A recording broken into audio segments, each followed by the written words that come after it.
I never thought a job like this would change me. When I first accepted the night security position at the old Green Hollow Cemetery, I thought it would be simple.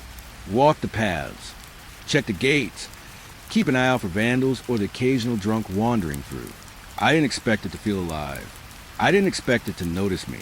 The first night was quiet, too quiet. The cemetery stretches over acres of rolling hills, dotted with weathered headstones leaning in every direction. Fog hugged the ground in low, moving sheets, making the paths shimmer and disappear. I remember gripping my flashlight tighter than necessary, trying to convince myself that shadows were nothing more than trees and tombstones. I started at the gate, logging the usual notes in my clipboard. Gate locked, perimeter secure, nothing out of place.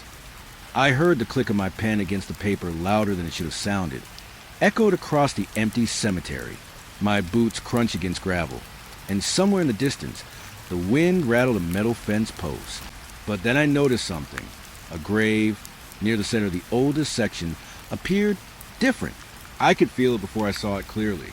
The earth seemed slightly higher, uneven, like someone had walked over it too many times. I frowned, crouching down to inspect it. The soil was soft, recently pressed, though no one had been here in years. Or at least, that's what the record said. I shook my head and stood up. It was probably the wind. Maybe the earth had shifted naturally. I tried to dismiss the feeling crawling along my spine, the sense that I wasn't alone. I told myself I'd just been staring at the grave for too long. I made a mental note to check in the morning. I moved along the path, flashlight sweeping across the tombstones. Some were new, some crumbling, some completely unreadable.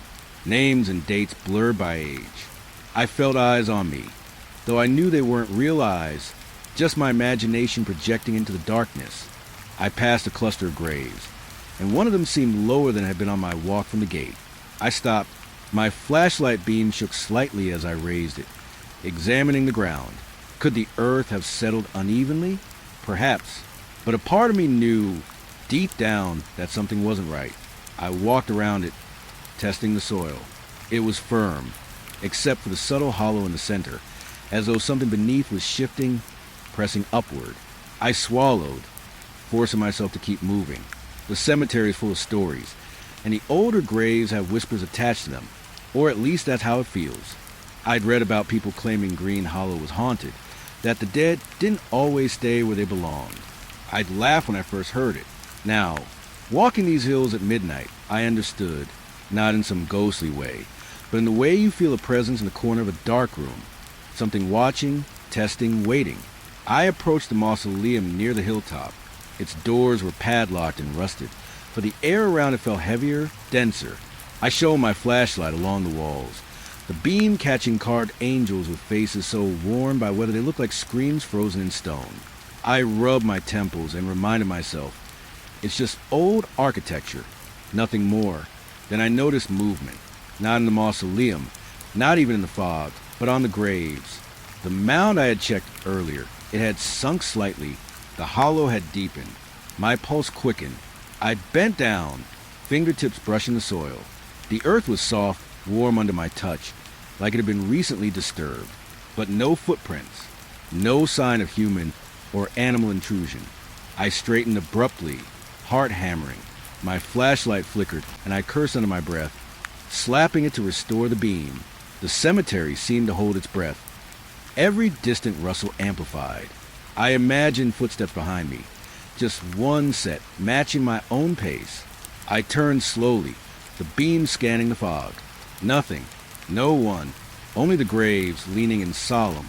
I continued my patrol, but I couldn't shake the feeling that the cemetery was alive in some way I couldn't comprehend. Every so often, I thought I saw a shadow where there should be none. Every so often, a low creak sounded beneath the earth. My mind tried to rationalize it. Settling soil, old trees, stray animals. But rational thoughts do little when your body knows something is wrong.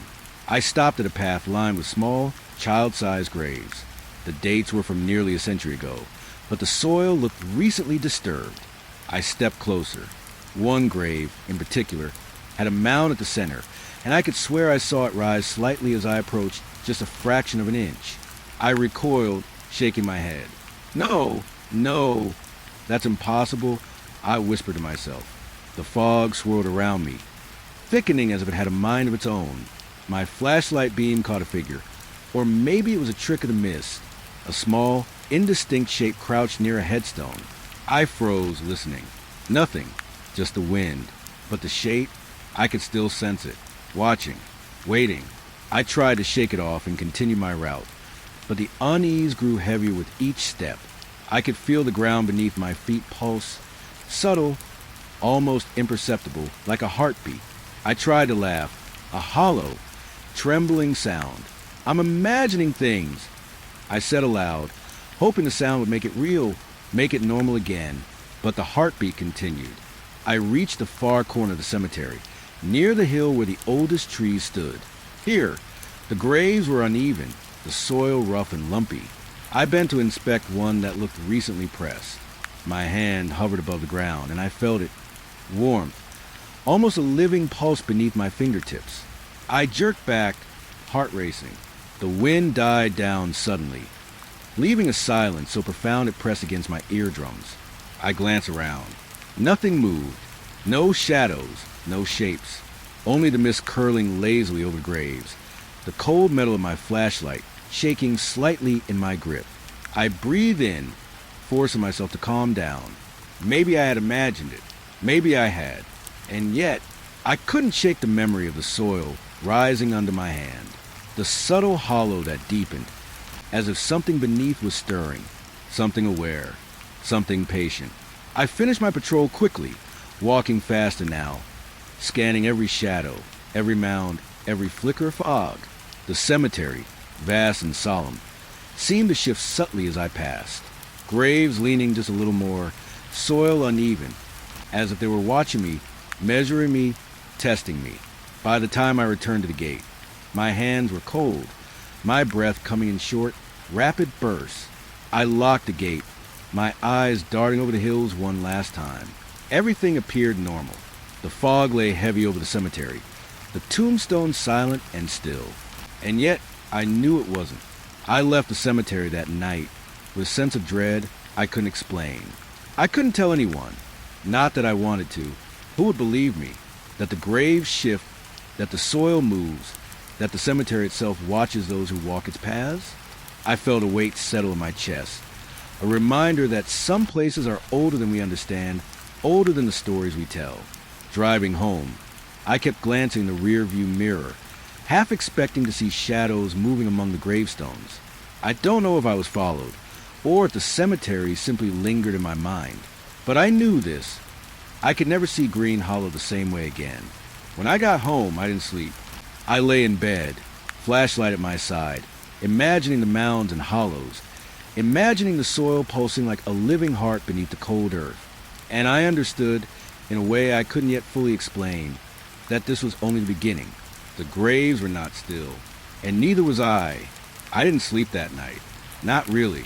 Every time I closed my eyes, I could see the cemetery stretching out in the fog, graves uneven, leaning, shifting under some unseen weight. The images burned themselves into my mind, sharper than any nightmare. I tried to convince myself it was the first night's tension, that the wind and settling soil were playing tricks. But deep down, I knew it wasn't just my imagination. By the time my shift rolled around again, my unease had grown into a tight, cold knot in my stomach.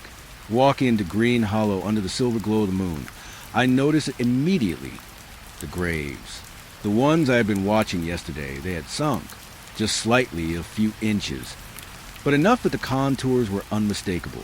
I stopped in the path, heart hammering, flashlight trained on the old, weathered markers. The fog moved sluggishly across the cemetery floor, and the air was thick with damp earth and decaying leaves. I crouched to examine the first grave. The soil was soft, freshly pressed, as if someone had stepped on it lightly, or something had. No footprints, no marks, just a hollow where none had been the night before. I tried to rationalize.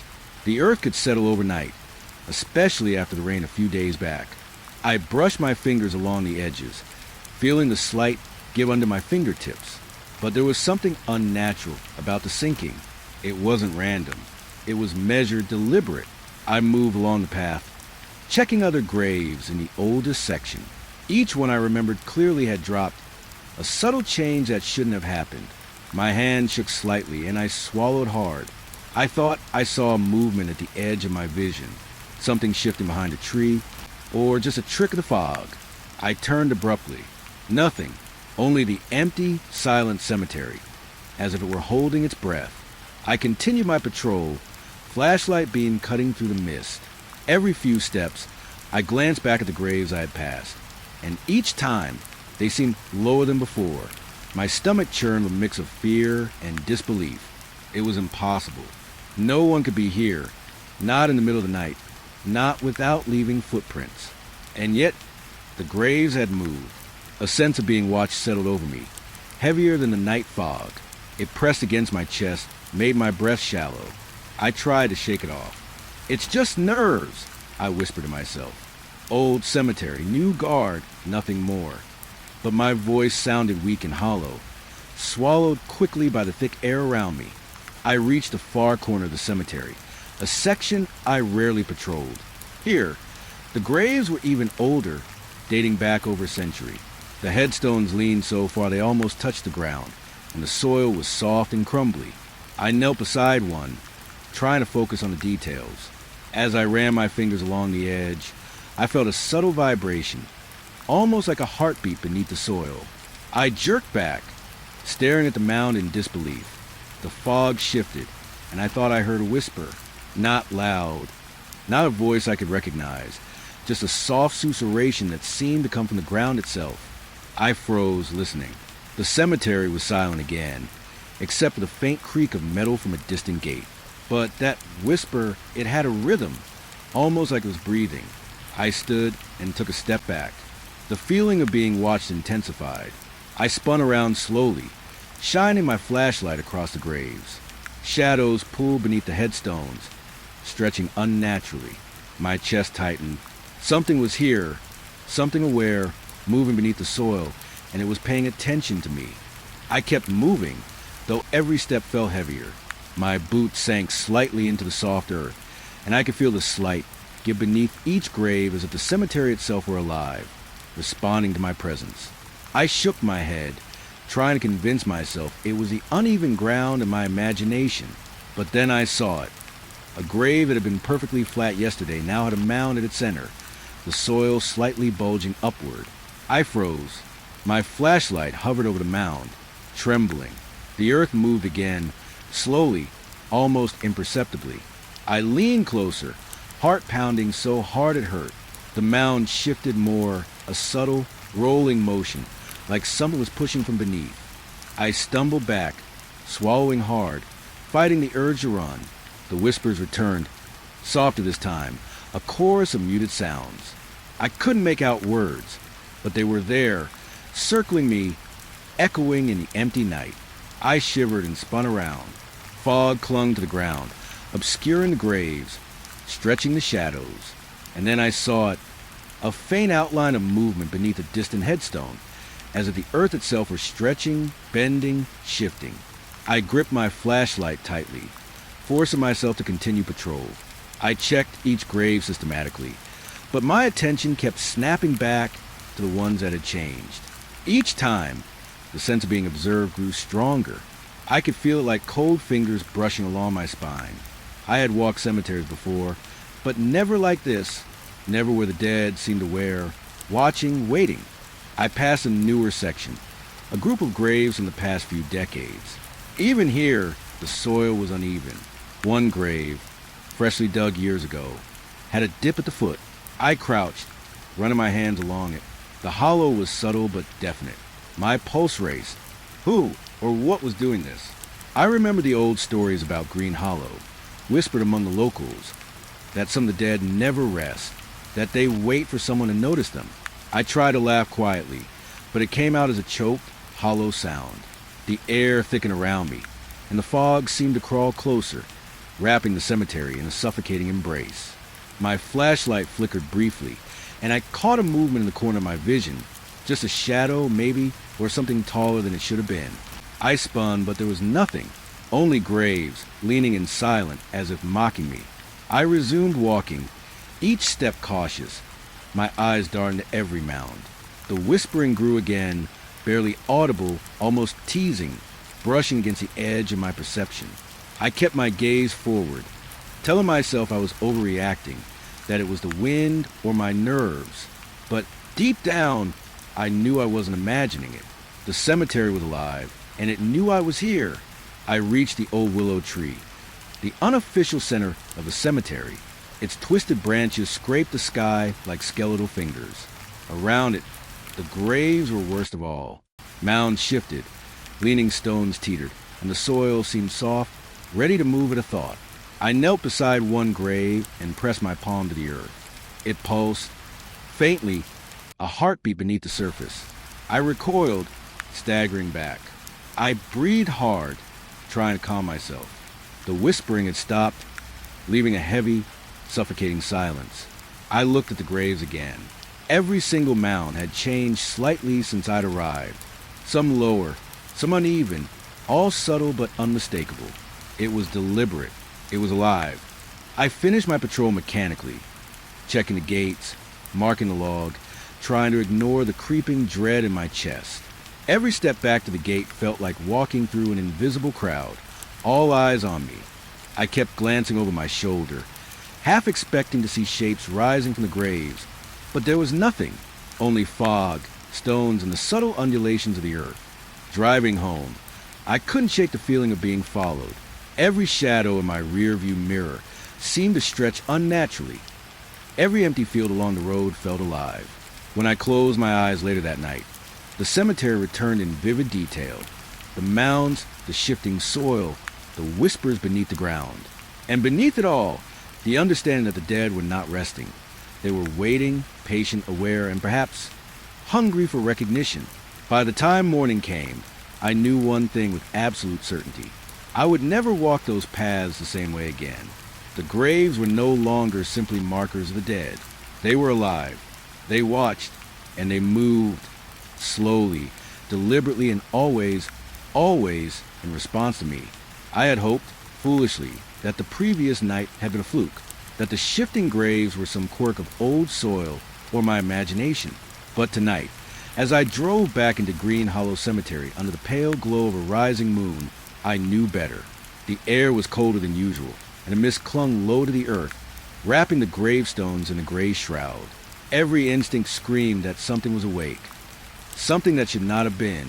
I parked near the main path, the engine's hum fading into silence. The gravel crunched under my boots as I stepped onto the damp ground. I carried my flashlight in one hand, the other brushing against the rough wood of my jacket. Each breath came in shallow, visible clouds, curling and dissolving in the fog. I kept my eyes on the ground, on the graves I had marked in my patrol log, and tried to push down the gnawing tension in my chest. The cemetery was still, unnaturally so. No rustle of leaves, no distant dog barking, no scurrying animal, only the occasional creak of iron gates, swinging slightly in the breeze. I rounded the first section, near the oldest graves, and that's when I noticed it. A hand. It wasn't a trick of the shadows, or the way the fog lay across the headstones. It was real, pale, earth-streaked fingers clawing their way up through the soil. I froze, flashlight shaking slightly in my grip. One hand, then another, pushing to the mound of freshly shifted dirt. The movements were slow, deliberate, agonizingly patient. I blinked, hoping my mind was deceiving me, but the motion persisted. I swallowed hard, a cold lump catching in my throat. My heart thundered like a drum in my chest. Slowly, I crouched, training the flashlight directly on the grave. There was a wrist pale and dirt-caked, emerging first, followed by a palm. The soil crumbled around it as the fingers pressed upward. I could see the tension in the knuckles, the nails jagged with grime, digging into the loose earth. I wanted to run. I wanted to sprint out of that cursed place and never return. But some part of me, the part that had sworn to guard this place, to witness it, kept me rooted. I couldn't look away. The hand twitched and flexed. Another followed, and then another, pushing through the dark soil with a quiet determination that made my stomach churn. The mound rose slowly, the dirt collapsing to accommodate the living weight beneath it. I could see faint outlines beneath the earth. Forearms, elbows, shoulders, moving as if the dead had found a will of their own. I stepped back, my boots sinking into wet earth, and nearly fell over. My flashlight slipped slightly in my hand, casting jagged, trembling beams across the graveyard.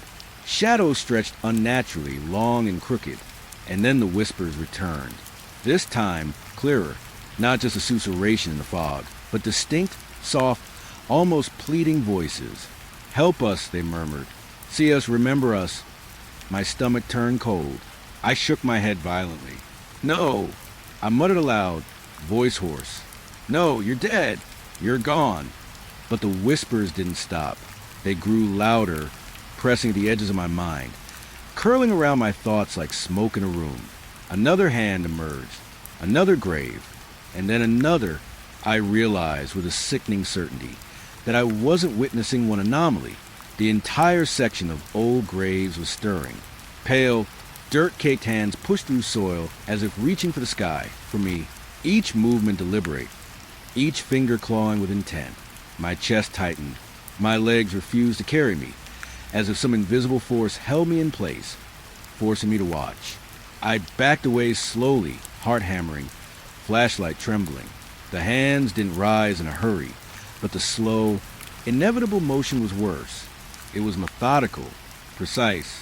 It was as if the dead were performing some terrible ritual, guided by someone I couldn't comprehend.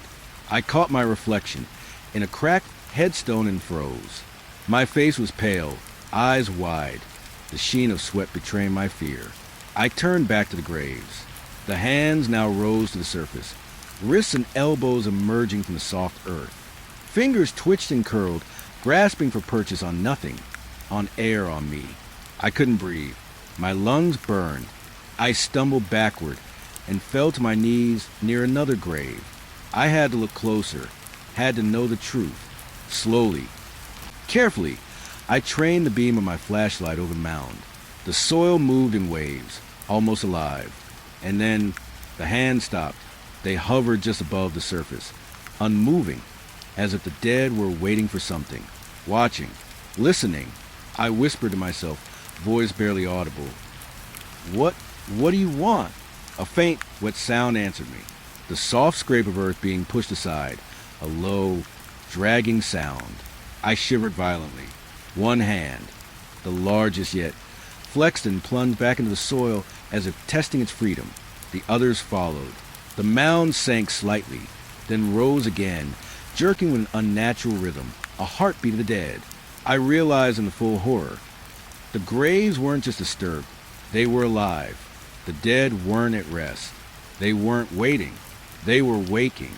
I scrambled backward, tried to put space between myself and the hands that now flexed and twitched above the soil like predatory animals. My flashlight beam landed on a particularly old grave. The earth cracked, and two hands shot upward, grabbing at nothing but the air itself. I could see fingers bend in impossible ways, the knuckles cracking audibly in the silence. The sight made about a rise in my throat. I had to get out. I had to run. But the moment I turned, I felt it. Eyes on my back. Not human, not alive, but aware. Watching. Judging. I dared to glance over my shoulder. The hands, now more than a dozen, shifted slightly, twitching, bending. They were coordinated. They were aware of me, and they were patient. I crawled backward, trying not to trip on the uneven soil. The whispers swirled around me again. "Remember us, see us." The voices were sorrowful, pleading, but also angry, accusatory. I realized in a wave of horror that these weren't just graves disturbed by time or wind. These were souls tethered to their resting places, denied peace, demanding acknowledgement. The hands jerked violently, one reaching upward like it might grasp my ankle. I scrambled backward, almost falling, heart hammering, lungs burning. The fog swirled thicker around the graves, and the whispering intensified. I felt trapped, surrounded by the restless dead, their fingers scraping at the earth as if testing the boundaries of their confinement. I forced myself to stand, trembling. My flashlight beam landed on a small headstone. The name carved into it was faded, nearly illegible. I bent closer, heart hammering, and then I noticed it. Another hand, this one emerging beside the marker, pale and shaking. I shivered uncontrollably, backing away. I could see fingernails caked with dirt, knuckles white under the stress of effort, the earth around them crumbling as if pushed from beneath by some unseen strength. The whispering became almost deafening, though the voices were still soft. I couldn't think. I couldn't breathe properly. I wanted to run, but my boots were stuck in the soil, frozen by fear. The hands rose higher, wrists and elbows breaking free of the ground entirely. The sight was more than I could bear. Pale arms, twitching, suspended above the earth. Fingers curling, flexing, reaching. I stumbled back, tripping over a gravestone. My flashlight clattered to the ground, spinning and casting erratic light across the cemetery. Shadows danced across the fog, making the hands appear longer, sharper, more grotesque. My heart threatened to burst from my chest. And then I saw it, the soil moving as if breathing, rising and falling in subtle waves beneath the hands. I scrambled to pick up the flashlight, hands shaking violently. My voice cracked when I tried to speak. Stay down. I don't want to hurt you. I yelled, though there was no one to hear me but the restless dead. The hands twitched once more, then froze, hovering just above the soil like predators waiting for prey. I realized with icy dread that they weren't just awakening. They were aware of me. I bolted, running across the cemetery, fog curling around me, earth soft beneath my boots. Behind me, I could see them, hands pale and writhing, moving with purpose beneath the mounds, pushing upward, stretching toward the night sky. I didn't look back, but I knew they were following me in some impossible, patient way. By the time I reached the gate, my lungs burned, my chest heaving. I forced myself to stop, trembling, flashlight pointed at the path behind me. The cemetery was silent again. The fog rolled over the graves, and the mounds were still. For now. But I knew the truth, the terrible, undeniable truth. The dead were not at rest. They never had been, and they were patient. I drove home that night with hands gripping the wheel so tight my knuckles ached. Sleep eluded me. Every time I closed my eyes, I saw them. Pale, dirt-caked hands, twitching, flexing, reaching toward the moon, whispering, watching, waiting. And I knew, deep down, that this was only the beginning. It started so quietly that I almost didn't notice. At first, I thought it was the wind, or maybe the old hinges of my front door settling. But then I realized it happened every night, at the exact same time. Midnight. I remember the first time it occurred. I had been reading in my armchair, a lamp casting a warm pool of light on the carpet, the clock ticking softly in the corner. I had almost dozed off when I heard it. The creak, slow, deliberate, as if someone or something were testing the hinges. I froze, my heart skipping a beat. It came from the front door. My apartment was small. I could see it from where I sat. The brass doorknob slowly turned under an unseen hand. The door itself opened a fraction of an inch, then stopped, swaying slightly as if hesitating. I rubbed my eyes and leaned forward. Maybe it was nothing. Maybe I had imagined it. But then the creak came again. The door inched forward another fraction, silent except for the hinge's soft protest. I gripped the armrest, my palms slick with sweat. I want to call out, to demand that whoever was there show themselves, but my voice caught in my throat. By the time I realized what was happening, the door was open just enough for me to see the darkness beyond it. I couldn't see anyone or anything, but I felt it, the weight of being watched. My apartment had always felt safe, small, ordinary. Now it was suddenly uninviting, exposed, wrong. I got up and approached it slowly, each step careful, deliberate. My fingers itched to lock it, but something held me back. I don't know why. Maybe curiosity, maybe fear, maybe a part of me that wanted to see what came next. The door didn't move while I was standing there. It was as if it were waiting. And then the clock struck midnight. I couldn't breathe. The air in the hallway felt heavier than usual, almost damp. I could hear my own pulse in my ears. The door creaked again, inching open a little more, slow, like a hand sliding across a table. I swallowed hard. My mind scrambled for explanations. Wind, a draft, fatigue, but nothing fit. The timing was too precise, too deliberate. I stepped back and grabbed my phone, my fingers trembling as I held it. I debated calling someone, anyone, but the thought of explaining this, of being called insane, made my skin crawl. I considered leaving, stepping out into the night until the door stopped moving. But I couldn't. I couldn't tear my eyes away. It opened fully then, just a sliver, enough to see the dark hallway beyond my apartment. I could see nothing, but I felt it. The presence, a heaviness, like someone leaning just out of sight, watching me. I held my breath, waiting, frozen in place. The air was thick, oppressive, and cold.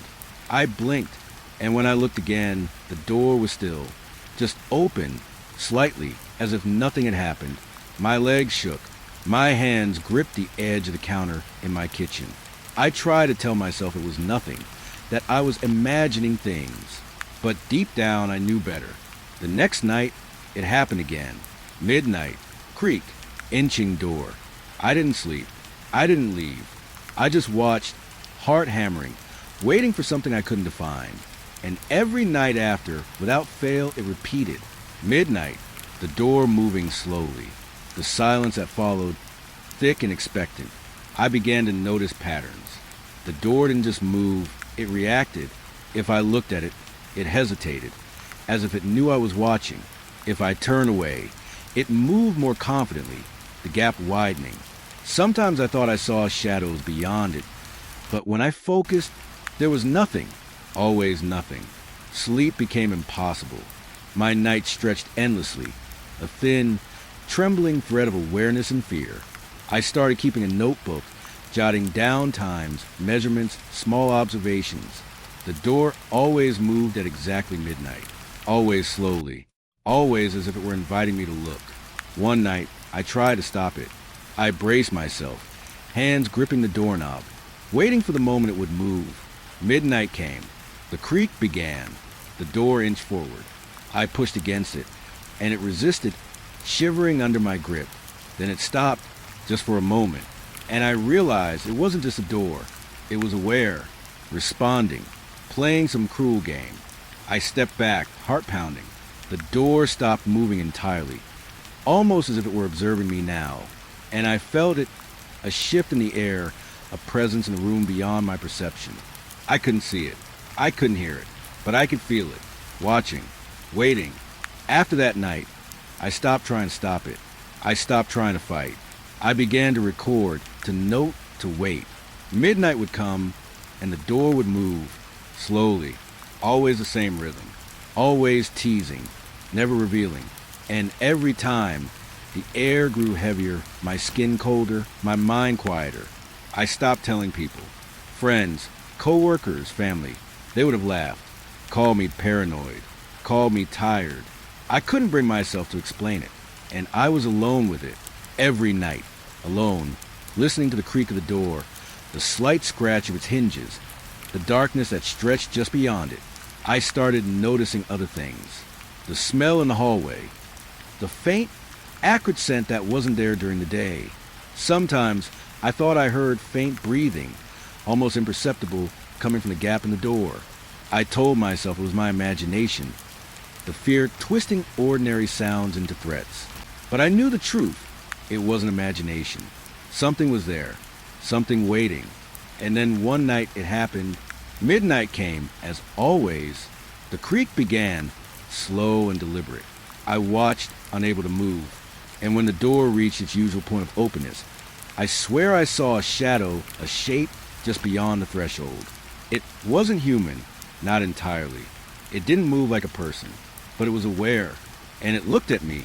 I fell backward, heart hammering, gasping for air. The shadow didn't move further. It didn't retreat. It just waited, as if testing me, as if asking a question I couldn't answer. And then, slowly, impossibly, the door began to close. The shadow vanished with it. The hallway returned to its normal, mundane darkness. I was left shaking, trembling, staring at a closed door that had not been touched by my hands. Since that night, I have slept even less. I watch the clock obsessively as midnight approaches. I prepare, bracing myself for the creak, for the inching, for the presence that waits just beyond the door. And I know, somewhere deep down, I will never be safe in my own home again. The door moves every night, and I can do nothing. It opens, it closes, it waits, and I wait with it, always at the same time every night. A ritual I cannot stop, a horror I cannot understand. I considered leaving, moving, escaping, but somehow I know it would follow. Midnight would come, and the door would appear wherever I am. The pattern is too perfect, the presence too strong. I am trapped, not by walls or locks, but by something older, slower, and infinitely patient. Tonight, like every night, I sit and wait. The clock ticks toward 12, each second dragging, a silent drum of inevitability. My hands tremble, my breath catches, and when it happens, I will watch the door move, slow, deliberate, and I will wonder if I am the only thing alive in the room. I have learned one truth above all else. Whatever waits beyond the door is patient. It does not rush. It does not hurry. It simply waits every night at the same time until I am too tired to notice or too broken to resist. And I wonder, how long will it take before it steps through? I never thought I'd be afraid of my own bedroom. Not in the sense of shadows that play tricks on the mind or the occasional creak of an old house settling. No, this was something different, something patient, something that had been waiting, watching, and now, finally, it was here. I noticed it the first time when I woke in the middle of the night, heart pounding, muscles tense. The air felt heavier than usual, thick and damp, like the room itself was breathing. My eyes darted around, adjusting to the faint light spilling through the blinds. And then I saw it, or at least I felt it. Beside my bed, in the corner where my vision was hazy, a dark shape stood. Not a shadow, not something cast by the lamp on my nightstand. A solid presence. Something tall, unmoving, and utterly silent. I froze, my body locked in place, every nerve screaming, my mind refusing to believe what it was seeing. It didn't move, but the air around it seemed wrong. Cold, heavy, unwelcoming. I wanted to scream, to shake myself awake, but no sound came out. My voice was gone, swallowed by the weight of it. I blinked, hoping it would vanish, hoping that the light shifting to the blinds would reveal nothing but an empty corner. But it didn't. It stayed, watching, waiting. And in that moment, I realized something terrifying. I wasn't alone anymore. Not really. Sleep became impossible. I would lie there, heart hammering, staring at the corner, counting seconds, minutes, hours. Every creak in the floorboards, every whisper wind to the window, every hum of the refrigerator sounded amplified, somehow connected to it. I could feel it moving in the room without moving at all. I could feel its gaze on me, though it had no eyes I could see. The nights began to blur together. Midnight came as always, but now it wasn't just a door that moved. It was here inside, closer than I dared to believe. I would wake, sometimes in the middle of a dream, and find it still standing there. Sometimes it was closer to the bed, just at the edge of the blanket, unmoving. I tried to rationalize it. Stress, anxiety, exhaustion, but the sensation was too real, too physical. My sheets felt heavy, the air cold, my skin prickling with awareness that something was there. I started talking to it, whispering, muttering to myself, anything to fill the silence. "Go away," I said. "Leave me alone." Nothing, not a shift, not a sound, not a hint that acknowledged me. I felt ridiculous, talking to a presence I could neither define nor confront. But I had to do something, even if it was only to keep myself from losing my mind completely. Some nights it moved closer. I would wake to find the blankets pulled slightly, as though a weight had pressed against them. Sometimes I thought I felt a hand brush my arm, a finger grazing my shoulder. And yet, when I opened my eyes fully, nothing was there. Just the corner, dark and empty, or so it seemed. I stopped leaving lights on. The glow from the lamp, the street lights filtering through the blinds, only seemed to embolden it. In complete darkness, it became less defined, yes, but somehow more real. I could sense it as an absence of warmth, a presence of cold, like the room itself had turned against me. I tried to record it. Phones, cameras, Nothing captured anything, just a silent bedroom, the hum of appliances, the occasional car passing by outside. But I knew, I could feel it, every night in the same place, breathing, or at least I thought it breathed, just beyond the edge of my vision. I stopped leaving my bed. I stopped moving once I got under covers. Movement invited it, I was certain, and yet, even as I lay frozen, waiting for dawn, I felt it shift, always without a sound. A presence that moved but did not move. A weight in the corner, pressing against my awareness, bending the air around it. The first time I screamed, it didn't react. I woke in the middle of the night, a nightmare lingering on my skin like sweat, and the shape was closer. I let out a sound I didn't even recognize as my own. It didn't flinch. It didn't retreat. And for a moment, I wonder if it wanted me to see it, to acknowledge it, or if it simply existed outside the rules of anything I could understand. I started keeping a journal.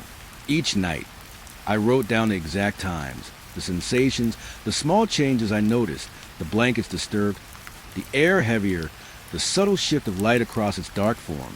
I began to notice that it preferred certain hours, certain angles of darkness, as if it had habits I was meant to track, but would never fully comprehend. I stopped eating in my apartment. The kitchen felt unsafe. The living room, too open, too exposed. I existed solely in my bedroom, the one place that seemed content to linger without entirely reaching. My bed became both sanctuary and prison. The sheets cold against my skin, the darkness, a constant weight. And at the edge of everything, it stood. I couldn't tell anyone. I tried. Friends, a therapist. Descriptions fell flat, sounded absurd.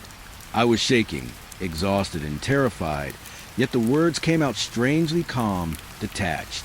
I didn't want to scare anyone, but I couldn't explain the feeling. How could I? A shadowy presence that moved without moving, that watched without eyes, that breath without sound. How could anyone believe that? Sometimes I think it communicates, not in words, but in feelings in the very air of the room. I feel its patience, its consideration, the way it measures me like an object rather than a person. Sometimes I think it tests me, stepping closer or staying just at the corner, gauging how I react. And every reaction, every heartbeat, every twitch of muscle, it notices. I am aware it notices. I am painfully aware. One night, I woke and felt its hand on my arm. Not pressing, not harmful, just present, solid, real. I couldn't move, couldn't scream, couldn't even breathe properly. And then it was gone, leaving only the sensation, lingering like an aftertaste. I don't know if it was cruel or curious or something else entirely. Something older than me, older than the apartment, older than reason itself. The pattern is always the same. Midnight, silence, presence, closer, always closer. And I lie there, staring at the corner, trying to convince myself it is not there, knowing full well it is. Knowing full well that whatever this is, it doesn't tire, it doesn't sleep, it doesn't forget. It waits, and I wait with it, trapped in a cycle I cannot break. I've tried leaving the room, the apartment, even the building, but when I return, the bedroom feels changed, the corner feels heavier, as if the walls themselves have been stretched or warped in my absence. And there it is, waiting, always waiting. The night stretches endlessly, a span of hours measured in fear and silence, punctuated only by the faint, impossible creak of my bed frame or the subtle shift of air around it. I began to notice that I could predict it, not exactly, but I could sense when it was about to move closer, a slight tightening in my chest, a chill running down my spine, the faintest brush of consciousness against the edge of my mind. And when I react, when I turn my eyes toward it, it freezes, immobile, watching me watch. A predator that doesn't need to move, doesn't need to hunt, doesn't need to do anything at all but exist. And that existence is enough to unravel me. I don't sleep anymore. Not truly. Naps sometimes, but always with one eye half open, one hand trembling near the lamp, the doorknob, anything that might protect me. Though I know there is no protection. There is no barrier. There is only the shape, the presence, the darkness that occupies the corner of my room, and now, as I have learned, the edge of my sanity. I've considered leaving, running, moving far away, starting over. But I know it would follow. The apartment, the room, the bed, it doesn't matter. It is patient, infinite, and it waits for me wherever I am. I have nowhere safe, nowhere alone, nowhere untouched. So I lie here, night after night, counting seconds, listening to the hum of the city outside, the faint creaks of the floorboards, and the almost imperceptible breath of the presence beside my bed. I cannot see it clearly. I cannot define it. I cannot interact with it. But I can feel it, can measure it, can track it in my awareness. And that is enough. Enough to terrify me. Enough to rob me of sleep. Enough to remind me that I do not sleep alone anymore. I am not safe. I am never safe. And the worst part is, I have no one to tell. No one to believe me. No one to help me. Only the shape, the dark presence, the cold weight beside my bed. And me. Waiting for midnight. Waiting for it to move. Waiting for another night to survive. Because survive for now is all I can do. I can't sleep. That much has become obvious. Not because of noise or the ache in my back, or the lingering thoughts of work or bills. No, it's because of the hall. It started softly at first. Just a sound. A faint scraping. Barely audible over the hum of the night. My own heartbeat would cover it up if I tried hard enough. Or if I pretended I didn't hear it. But I did. Every night. Footsteps. Slow. Deliberate. Just outside my bedroom door. At first, I thought it was a house settling. Old boards contracting in the cold. But then they changed. They began to follow the rhythm of my own movements. I would roll over in bed, and the steps would pause. I would sit up, and they would start again, perfectly timed. It was impossible. I knew the house, knew the layout, knew how creaks and groans traveled through floorboards. This was something else. I told myself I was imagining it. I had to. A logical explanation. Maybe it was stress, maybe sleep deprivation. Maybe the shadow that lingered at the edge of my bed every night had finally infected my mind completely. But then I heard it clearly. The sound of footfall on the exact board where mine had just pressed. The faint scuff, the tiny whisper of movement, as if someone were tracing my every motion with careful attention. I left the bed once, just for a moment, walked to the door, hand on the knob, hoping to confront whoever it was. But the hall was empty, silent, just a faint hum of the heater and the occasional creak that could belong to any old home. And yet, I knew it had been there. I could feel it, a presence lingering just beyond my sight, patient, waiting. My chest tightened, my palms slick with sweat, my throat dry. I wanted to leave the house. But where would I go? The street outside seemed equally hostile at this hour, empty and cold. So I returned to bed, sat there, shaking, listening. And then it started again. Footsteps matching mine. Not perfectly, almost perfectly. A slight delay, like it was calculating, learning, mocking me. I couldn't tell if it was human. Not really. The sound was too light to be a man, too deliberate to be an animal. Something unnatural, something aware. I began timing it. Every movement I made was mirrored a few seconds later. I would shuffle to the edge of the bed, and the steps followed. I would reach for the lamp, and the sound of movement echoed mine. My stomach churned. I felt trapped in a game I couldn't understand, one where the rules were designed to drive me insane. I tried ignoring it, pretended I was asleep, pretending to move as little as possible. Sometimes it stopped, as if it didn't know what to do with a still body. Other times, I felt it circling, pacing in the hall, listening, adjusting. My mind twisted in knots. Was it teaching me something? Testing me? Or was it simply enjoying the fear it could extract without ever revealing itself? I started recording the hall at night, my phone propped on the dresser, video running, capturing the dark corridor outside my room. Morning came, and I played it back. Nothing, just a silent, empty hallway. Not a scuff, not a shadow, not a sign that anyone had been there. And yet, I felt it. I had felt it all night. My ears, my skin, my very awareness told me it had been moving there, just beyond sight. I began pacing myself. Deliberate movements in bed, shifting under the covers, lifting a hand, flexing a foot. The footsteps followed each action with unnerving accuracy. My blood ran cold. It didn't just copy me. It was learning me, calculating me, becoming me. One night, I swore I heard it whisper my name. A low, guttural sound, almost a hiss, but unmistakably my name. My body froze. I tried to speak, to answer, but the words caught in my throat. I imagined it stepping into the hall, a figure I could see, but the room stayed empty. Nothing moved but my racing heart and the echoing steps outside my door. I began to wonder if I was still me. I would look in a mirror, study my reflection, and feel a flicker of doubt. Was it inside me? Outside me? Was it shaping me? Changing me? Or just waiting for the right moment? I couldn't tell, and the steps kept coming. I stopped sleeping altogether. Nights bled into mornings, days into nights. I existed in a haze of exhaustion, paranoia, and anticipation.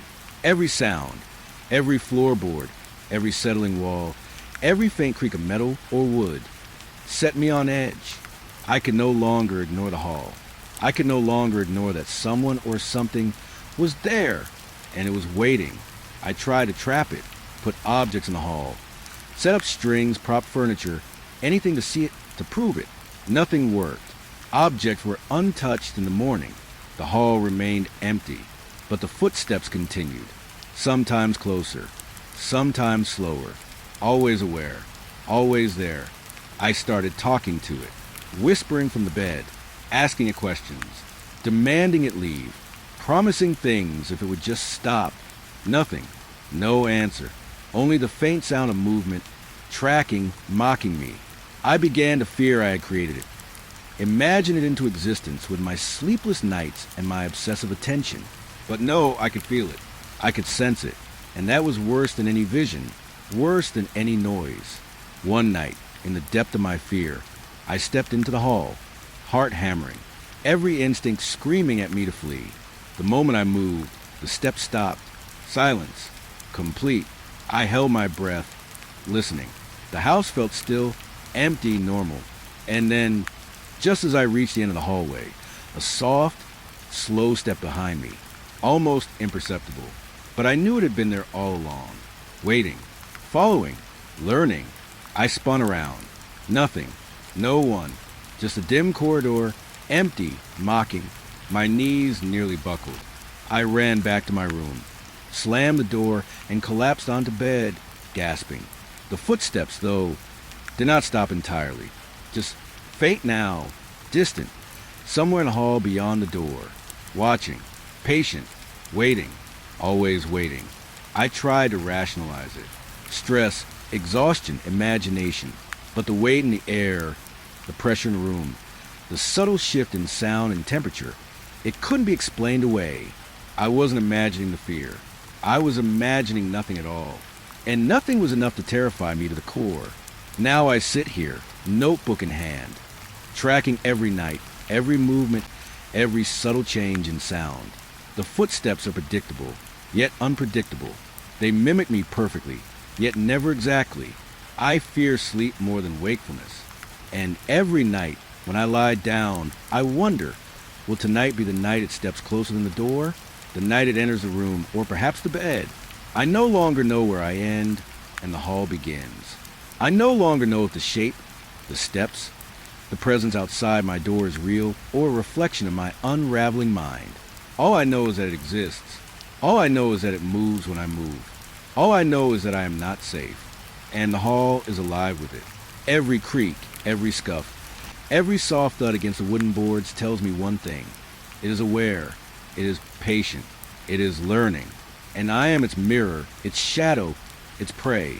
I don't know how long I can last like this. I don't know how long I can pretend to be asleep while it mirrors me, studies me, stalks me.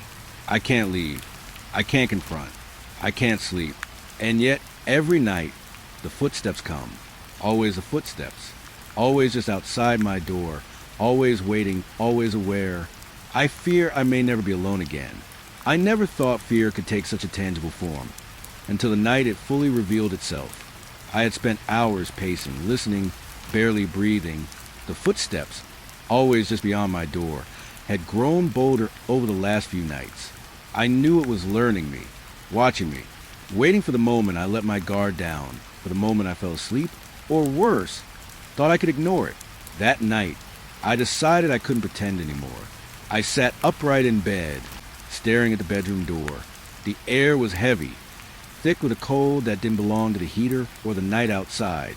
My fingers trembled as I clutched the edge of the blanket, knuckles white. The hallway beyond the door was dark, perfectly still, too still, and then it moved, slowly, impossibly slow. The door creaked inward, not pushed, not forced, but drawn open by someone that had nothing to do with human hands. The light from the street lamp outside cut a thin line across the floorboards, illuminating the gap as the door swung wider, silent except for the subtle groan of its hinges. I couldn't look away. I didn't dare move. Something was there. Not a shadow in the usual sense, not a trick of the light. This was something alive, something aware. Its outline shifted, impossible geometry that seemed to bend the room slightly. A mass taller than me, but impossibly thin in some places, stretching toward the ceiling like it was feeding on the height of the air itself. And then the eyes, or what I want to call eyes.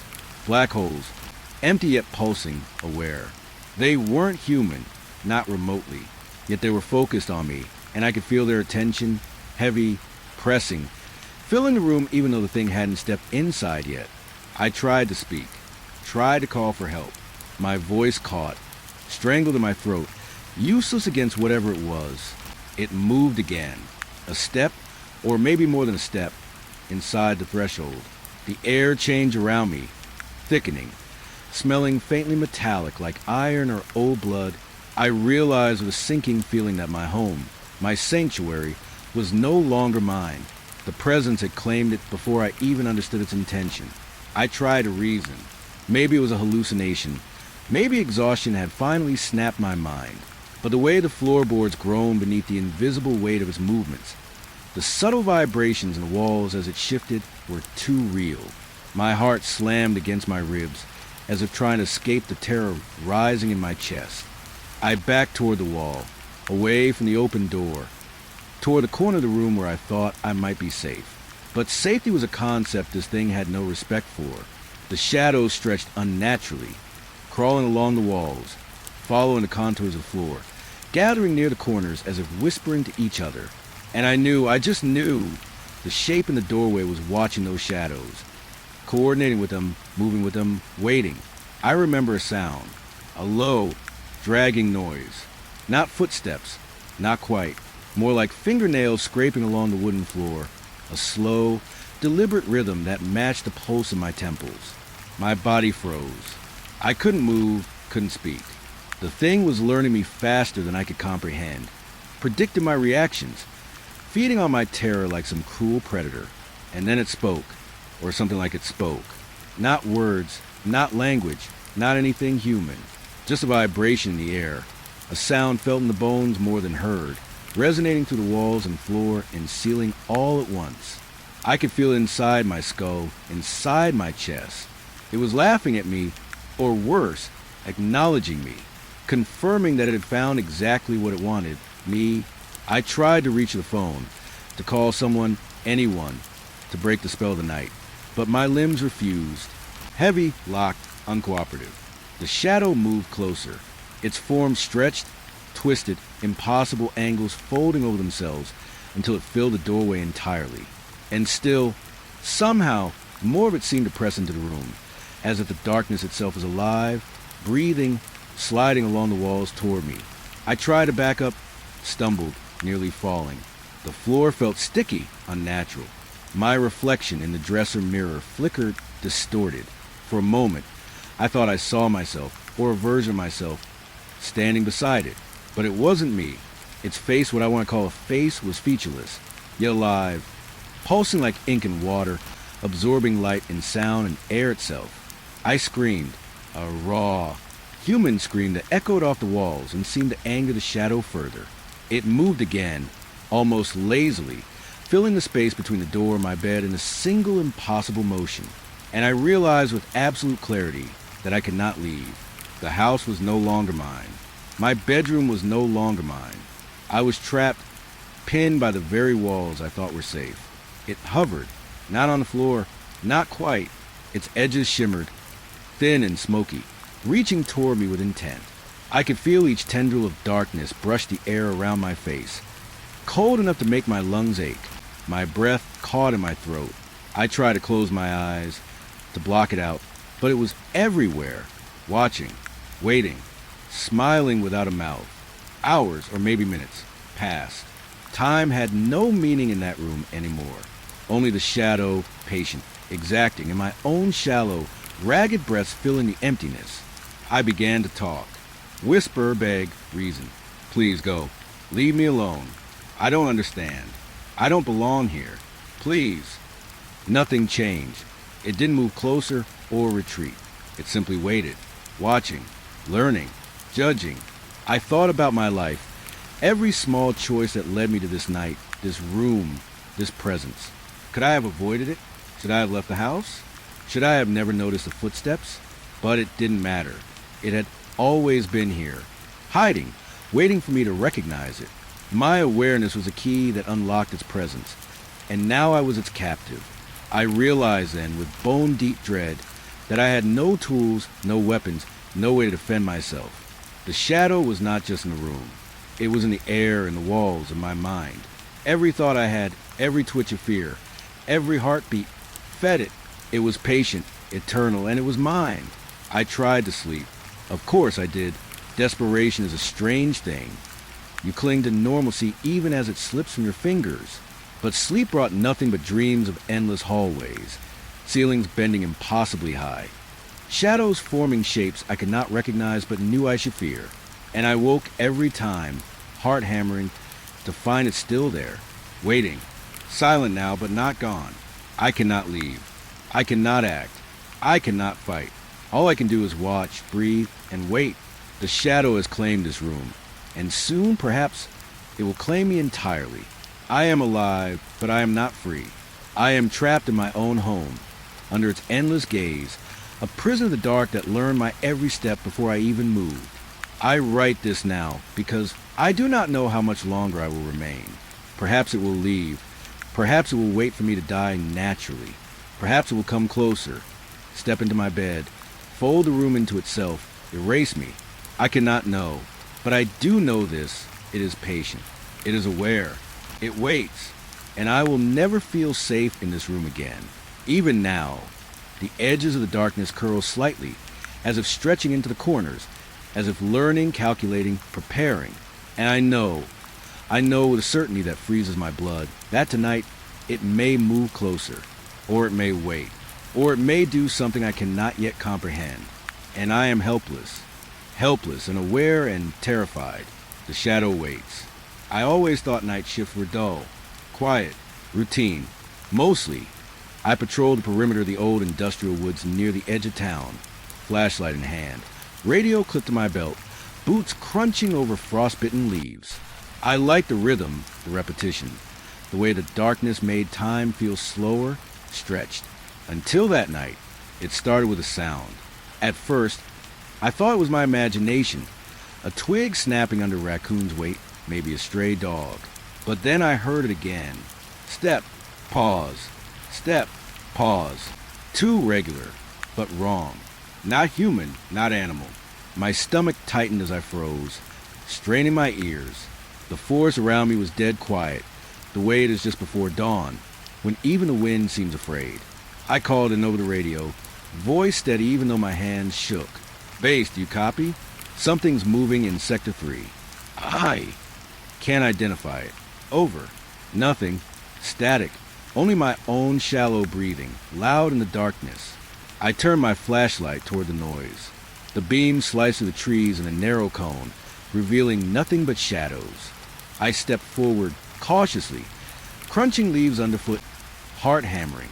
Then it moved again. Faster this time. Not a step. Not a leap. Something fluid, unnatural, weaving between the trunks with a grace I couldn't recognize. I froze. My mind tried to rationalize it. Maybe it was a deer, a bear, something I had never seen, but the movement was wrong. It didn't bound. It didn't stumble. It flowed, shifting weight in ways that made no sense. Its legs, or what I assumed were legs, bent at impossible angles, scraping the undergrowth without making the sound of twigs breaking. I felt it watching me, not from the trees, not from behind the shadows. Directly at me, my skin prickled. I shined the light in every direction, scanning, panicking silently. There was nothing there, but I just knew it was close. I moved forward, slowly, step by step. My training told me not to run, not to provoke. My mind screamed to turn and bolt back to the guardhouse. But I wanted to see it, to confirm what my senses already knew. And then I heard it differently. Breathing, low, almost human, but wet, deep, reverberating through the soil and the trees. Every exhale seemed to carry weight, like it was physically pressing on me. My knees nearly buckled. I spoke aloud, voice trembling. "Who's there? Show yourself." No answer. Only the forest, silent again, but not quite. The sound of leaves shifting, faint, rhythmic, coming from my left. I swung the flashlight. Nothing. Then right. Nothing. And then, directly in front of me, movement. It stepped or slithered out from between two massive oak trunks. At first, I thought I'd imagined it. The darkness folded oddly, shadows stretching, twisting into a shape that made my stomach knot. It was tall, impossibly thin, limbs that shouldn't have moved that way. Its head tilted unnaturally, as if testing the light, testing me. I swallowed hard.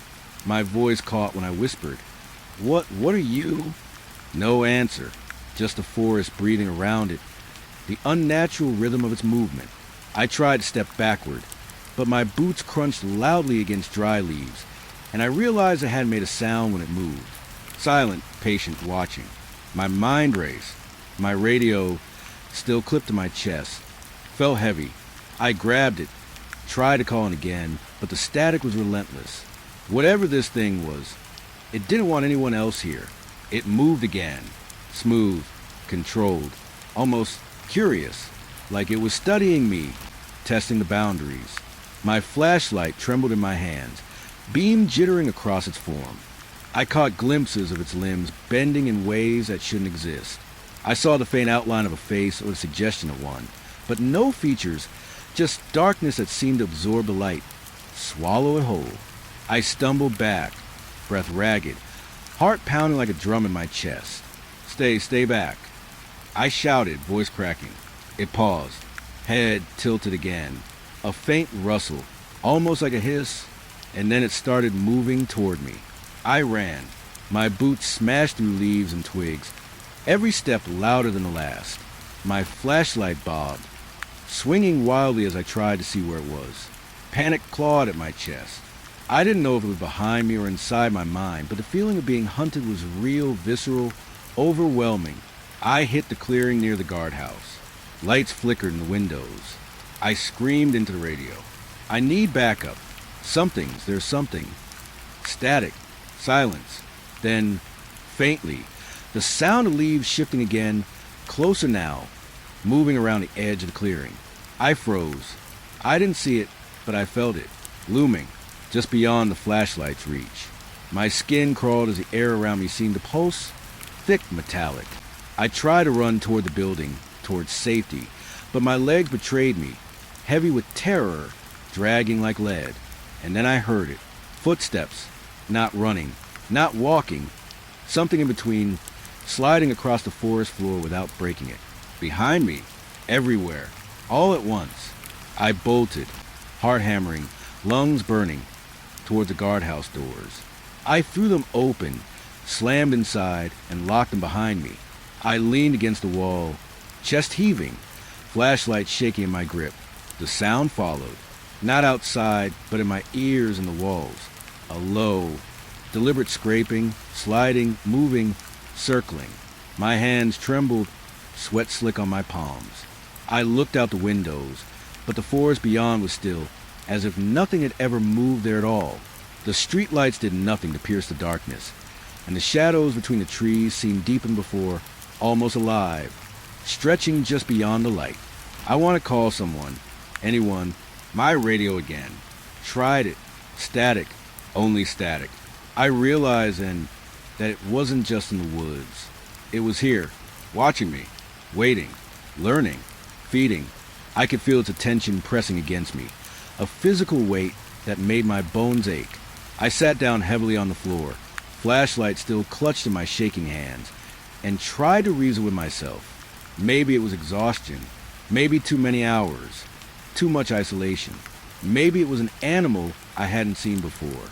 But the way the air shifted around me when it moved, the silence that followed its presence, the way the shadows deepened unnaturally, I knew it wasn't natural. Hours passed, or maybe minutes. I don't know. Every sound, every creak of the building made my head snap toward the windows. Every leaf that rustled, every branch that snapped outside made me flinch. But I couldn't leave. I was trapped inside, under its gaze, under its patience. By the time the sun began to rise, the shadows in the forest had receded slightly, melting back into the normal quiet of the morning. But I didn't feel relief. I felt marked. Something in those hours had changed the night, changed me, and I knew it would return. Always waiting. I didn't sleep that day. I sat in the guardhouse, flashlight at my side, coffee long cold, heart still hammering. I tried to convince myself it had been a trick of my mind. Maybe the forest, maybe my imagination. But I knew, deep down I knew the truth. The footsteps would come again. The presence in the woods was patient. It knew my schedule, my routine, my fears. It would return tonight, and the next, and the next. I didn't know what it was. I didn't want to know. I only knew that when the night fell, when the darkness pressed against the edges of the clearing, I would hear it again, sliding through the trees, watching, waiting, hunting, and I would be here, alone, waiting for it. I didn't sleep that day. The sun rose over the guardhouse like it had no care for the night's horrors, and every ray of light felt like it mocked me. My body ached from hours spent on the cold floor, flashlight still in hand, ears straining for sounds that weren't there. But I knew they were, always, waiting. By evening, I forced myself back outside. The woods had a deceptive calm, the way it always does after something unseen passes through. Leaves hung still in the air, branches drooped under their own weight. I gripped my flashlight tighter and stepped onto the perimeter path, boots sinking slightly into the damp earth. My radio was useless. The static hadn't cleared. I was alone. I didn't want to look too far into the trees, but instinct made me glance anyway. That's when I saw it. A shadow. No, not just a shadow. A tall, thin figure between the oaks. Its shape was almost humanoid, if you ignored the way its limbs seemed too long, bending at impossible angles. I froze, heart hammering, flashlight beam trembling. It moved. I stumbled back, adrenaline cutting through my fear. My flashlight swung wildly across the clearing, but the figure didn't vanish. It mirrored me. Every step I took, it matched, not immediately, but with a deliberate delay, like it was calculating, learning, studying. I took another step backward. It stepped. I froze. It froze. And then, when I raised my flashlight higher, it tilted its head, just slightly, observing. I whispered to myself, "It's not real. I'm imagining it." But it was real. I could feel it, a weight pressing against my mind, a presence of shadows that refused to dissolve. I remembered the sound from the night before, the way the forest had seemed alive, breathing with something that wasn't natural. And now, I understood it had been here all along, hiding just beyond sight. I tried to reason with myself, rationalize what I was seeing. Maybe a trick of light, maybe exhaustion, maybe another guard had dressed up as a joke. But nothing explained the way it moved, the way it copied me. Nothing explained the instinctive fear that made my blood run cold. I took a cautious step to the left. It followed. Step, pause, step, pause, like my own shadow, warped and alive, stepping not in perfect rhythm, but in a way that mocked me, that reminded me how powerless I was. I tried to shine my flashlight directly at it. The beam caught its outline, but no features emerged, no face, no eyes, no mouth, just blackness that absorbed light, a void between the trees. It didn't run when I moved closer. It didn't flee when I shouted. It only waited, patient and endless. I whispered again, this time louder. "What do you want?" Nothing, only the soft rustle of leaves and the low, shifting air that seemed to come from its direction. I took another step forward, heart hammering. I wanted to see it, to understand it. But my rational side screamed at me to retreat, to escape while I could. And then it stepped closer. Not fast, too fast would have been easier to accept, but deliberate, smooth, almost casual. I stumbled backward, almost falling into the underbrush. My flashlight caught its form again, elongated limbs bending in ways that made me recoil. I ran. I didn't sprint. I didn't dare draw too much attention. I just moved as fast as my terror allowed, flashlight beam swinging ahead. The figure mirrored me, always just at the edge of light, never breaking the distance. And the sound, a faint, wet scraping on the ground. Not footsteps. Something else. Something wrong. I ducked behind a tree, chest heaving. I forced myself to breathe, try and convince myself it wasn't real. But the moment I paused, I felt it, watching, waiting, breathing. The air thickened, smelled metallic and wet, like soil and decay. I remembered the graves from the previous night, the way the earth had shifted, the hands that had pushed through the soil. My mind connected the dots with horror, and I realized it wasn't just a shadow or shape. It was tied to that night, to the restless dead I had glimpsed. It wasn't here by accident. I peeked from behind the tree. It was still there, standing impossibly still between two oaks, limbs bent like broken branches. And then I noticed something worse. It raised an arm, or something like an arm, and mimicked the gesture I had made, slight, almost mocking. My skin crawled. I backed away slowly, but the figure mirrored me, keeping the same distance, keeping me trapped in an invisible radius. Panic built in my chest. I wanted to run to the guardhouse, to flee this cursed place. But even moving towards safety felt like walking into a trap. I tried to talk again. Leave me alone. My voice was hoarse. I don't know what you are, but stay away. The figure didn't answer. It tilted its head, then slowly lowered itself, bending at the knees in ways that made no sense. Then it rose again, perfectly vertical, arms stretching higher than any human could. The movement was silent but deliberate, like a predator sizing me up. I felt my thoughts twist, turn, memories I didn't want resurfaced. The stories my grandfather told about the woods, warnings about figures that steal shadows, that follow you when no one else is watching. I never believed them. I laughed them off. Until now, I tried to focus on reality. The leaves, the trees, the cold night air. But the figure distorted everything. Even the moonlight seemed to bend around it, darkening the clearing just enough that I couldn't see its edges. My mind screamed at me to leave, but every step I took, it matched. Every pause, it paused. I didn't know how long I stood there, shaking, staring. Time bent. The wind whispered through the trees, carrying a sound like wet cloth dragging across stone. My flashlight was slipping in my hands, sweat making it slide. And then a sound behind me. Not leaves, not twigs. Footsteps. Heavy, slow, coming from the other side of the clearing. I spun around. Nothing, just the forest, still and oppressive. But when I looked back at the figure, I realized it hadn't moved. It had stayed where it was, still between the trees. It didn't advance. It just waited, patient, endless. Fear turned to dread. I understood then. This thing didn't chase. It followed. It studied. It mirrored. It existed in the space just outside my reach, between the trees, between perception and reality. It didn't need to approach me. The knowledge of its presence was enough. I whispered, I can't. And it responded, not with sound, not with motion, but with the certainty that it knew me, knew my fears, knew the rhythm of my heartbeat, the pace of my steps, the way I tried to convince myself it wasn't real. It was inside my mind as much as it was in the woods. I ran then, not carefully, not silently. Full panic. Branches whipped against my face. Roots tried to trip me. But I didn't care. My only thought was escape. Get back to the guardhouse. Get inside. Lock the doors.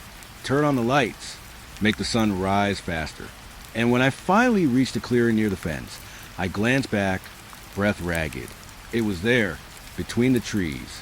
Tall, still, waiting, not moving toward me, not away, just existing, mocking me with the simple fact of its presence.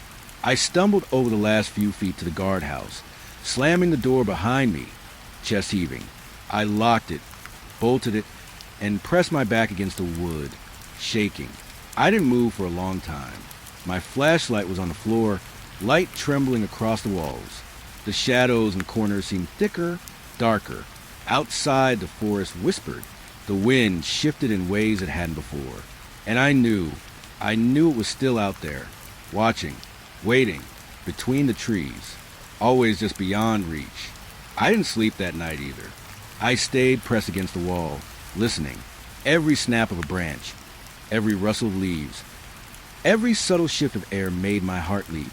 And when I finally allowed myself to look at the window, to see the forest beyond, I glimpsed it again. Just a shape, just a shadow, but it moved with intention, mirroring me, following me, patient, and I knew I wasn't imagining it. This was real, and it wasn't going away. I didn't go back into the woods after that night. I told my supervisor I was sick, that I had food poisoning, that I couldn't stand without feeling dizzy. He didn't argue. Night shift has a way of burning people out fast. Guards quit all the time. Nobody asks too many questions. But quitting didn't mean the woods let me go. The first night I stayed home, I sat on my couch with all the lights on, every lamp, every overhead bulb, even the bathroom light stayed glowing with the door open. My apartment felt smaller than usual, like the walls had inched closer when I wasn't looking. I kept telling myself I was safe. Concrete walls, locked door, third floor, no trees outside my window, no shadows between branches. Safe. Still, I couldn't stop thinking about it. The way it mirrored me, the way it waited, not chasing, not attacking, learning. I tried watching television, but I didn't register anything on the screen. Voices blended into static. My eyes kept drifting to the dark corners of the room, half expecting something tall and thin to be standing there, pretending to be nothing. Around midnight, exhaustion finally started pulling me under. I didn't want to sleep. Sleep meant closing my eyes. Closing my eyes meant not knowing. But my body gave up before my mind did. I woke to silence. Not normal silence. The heavy kind. The kind that feels thick, like the air itself is holding its breath. I lay still, eyes closed, listening. No cars outside. No neighbors walking. No distant sirens. Just quiet. I reached for my phone on the nightstand and turned the screen on. 12:41 a.m. My stomach tightened. I don't know why that time bothered me. It just did. I rolled onto my back and stared at the ceiling. The faint glow from the streetlight outside painted soft lines across the paint. Everything looked normal. Too normal. I told myself I was fine. That the woods had messed with my head. That stress does strange things. Then I heard it. A soft sound. Not a footstep. Not a creak. More like fabric brushing against fabric. Slow. Careful. Inside my bedroom. My heart started pounding so hard I could feel it in my throat. I didn't move. Didn't breathe. I strained my ears, praying I had imagined it. Another sound. Closer. Something shifting weight. The mattress dipped. Just slightly. Like someone had sat on the edge of the bed. Terror washed over me in a cold wave. I wanted to scream. I wanted to jump up. I wanted to run. But my body locked up. Every nerve felt frozen. I slowly turned my eyes toward the side of the bed. The room was dim, but I could see enough. There was a shape standing beside me. Tall. Too tall. Its head almost brushed the ceiling. It wasn't solid like a person. More like a shadow pulled loose from the darkness and stretched into a form. Long arms hung at its sides. Its body looked thin, wrong, like it had never been built to exist in a space meant for humans. I couldn't see a face, just an absence where one should be. My mind screamed, "This isn't real. This isn't real. This isn't real." The shape leaned forward. Not fast, not sudden, slow, careful, the same way it moved in the woods. Studying, learning. I felt its presence more than I saw it. A pressure, like standing too close to a deep hole. I squeezed my eyes shut. Maybe if I didn't look, it would go away. Maybe if I pretended I was still asleep, it would leave. The mattress dipped again. It had shifted. Closer. Something cold brushed against my hand. Not skin, not fur. More like air that had learned how to touch. I let out a broken whimper before I could stop myself. The pressure lifted. The cold sensation vanished. I waited, counted my breaths. 1, 2, 3, nothing. I opened my eyes. The space beside my bed was empty. No shadow, no shape, nothing. But I knew it had been there. I didn't sleep again that night. I sat with my back against the wall, clutching my phone like a weapon, watching every corner of my room until the sun came up. When morning light finally spilled through the window, I almost cried. Daylight didn't make me feel safe, but it made me feel less alone. I called in sick again, then again the next night. Then I stopped calling altogether. I didn't care if I lost a job. None of it mattered, because something had followed me home. I tried to convince myself it was stress, sleep paralysis, a nightmare, but nightmares don't leave marks. 2 days later, I noticed something on my bedroom carpet, long indentations, like someone had dragged something heavy across the floor. They started near the door and ended beside my bed. I stared at them for a long time. Then I grabbed my phone and took pictures. I needed proof, something to show myself, something to tell me I wasn't crazy. That night, I didn't go to bed. I sat in the living room with a kitchen knife in my hand, and every light on. I faced the hallway that led to my bedroom. I told myself if I saw anything move, I would run. Where I didn't know, but I would run. Hours passed. My eyes burned. My hands cramped around the knife. The clock on my microwave clicked over to 2:17 a.m. That's when I heard it, a soft dragging sound, coming from the hallway. Slow, wet, like something being pulled across carpet. I held my breath. The sound stopped. Then came a different noise, a faint imitation of breathing, not in rhythm, not natural, like something copying the idea of breath without understanding it. I whispered, "Please." I don't know who I was begging. God, the thing, myself. The hallway darkened, not like the lights went out, more like the darkness thickened. The shadow at the far end stretched longer, taller, a familiar outline formed. I felt the same sickness I had felt in the woods, the same certainty.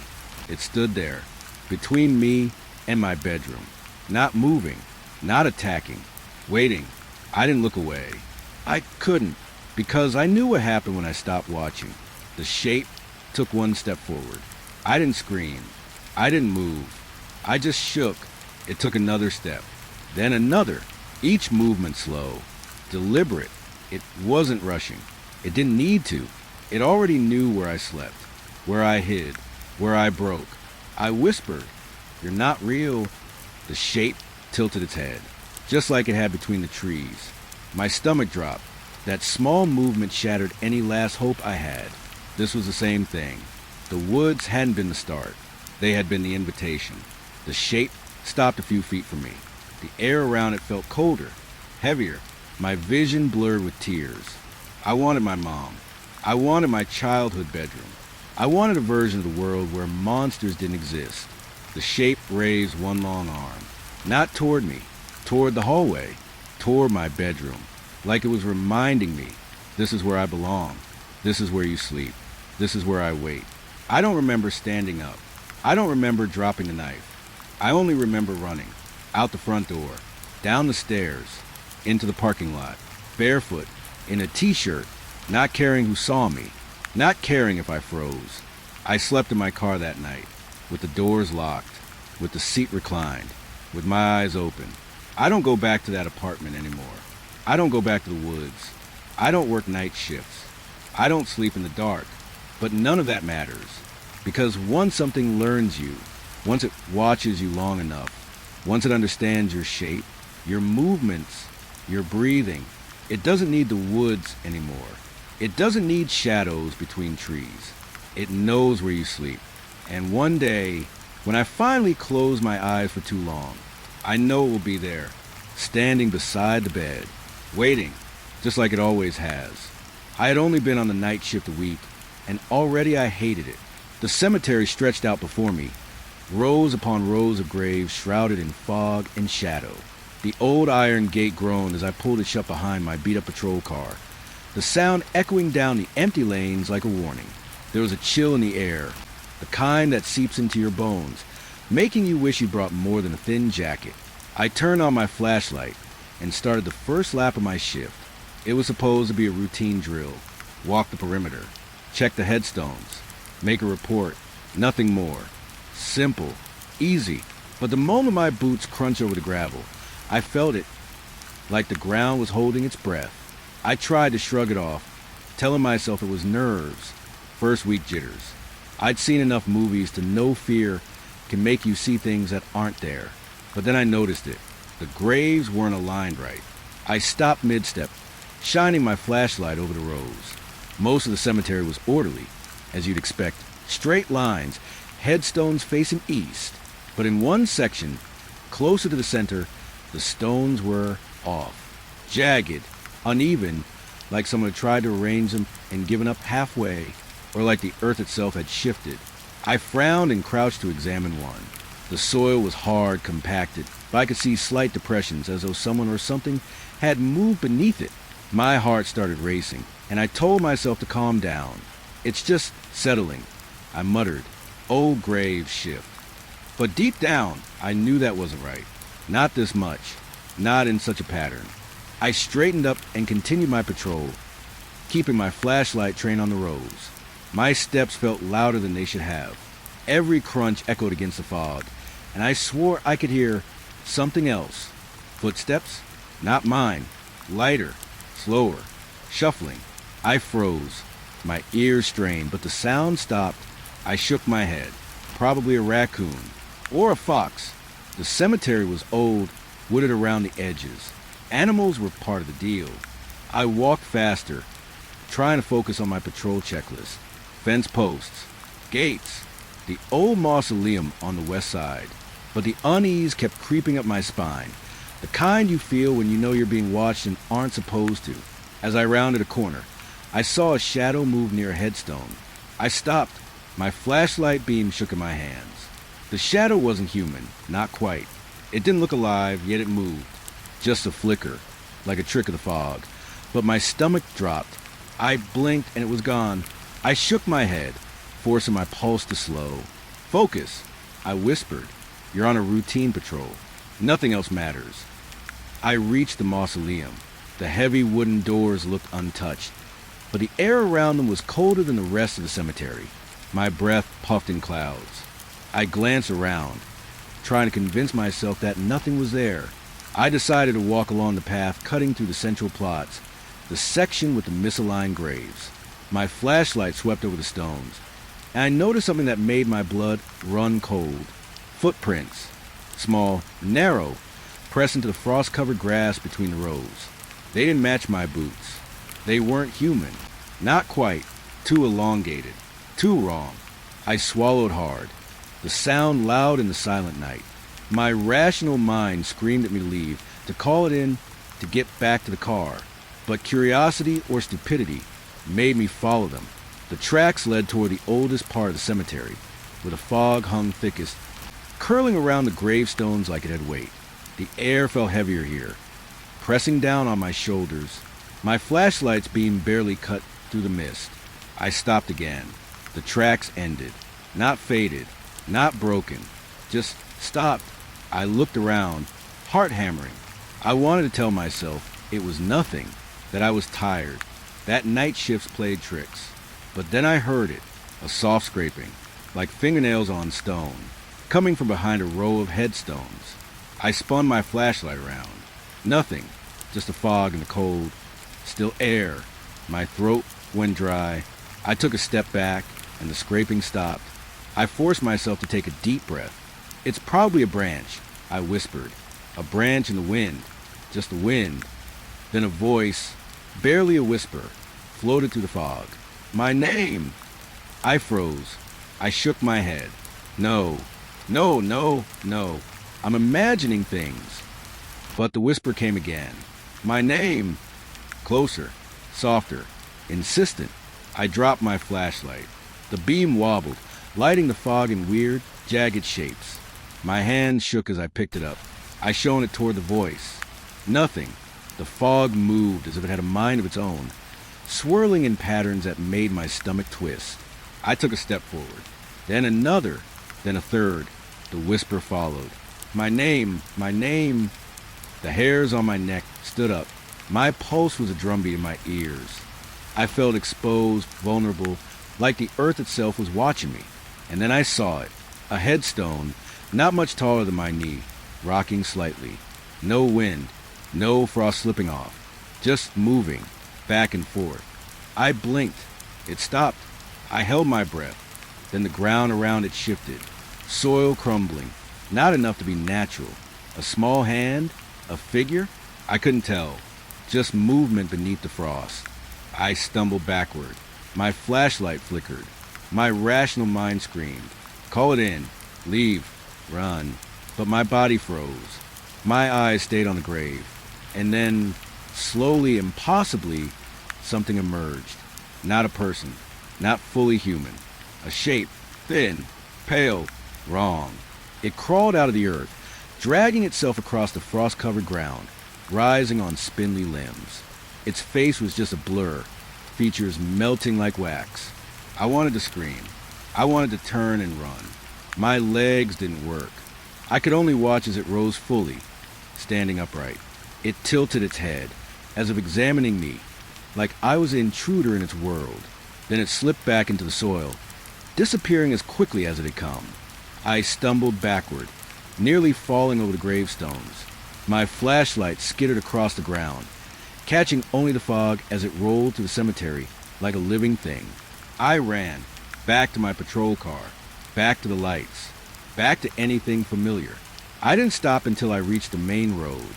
My heart was still hammering, my hands trembling. I told myself I had hallucinated.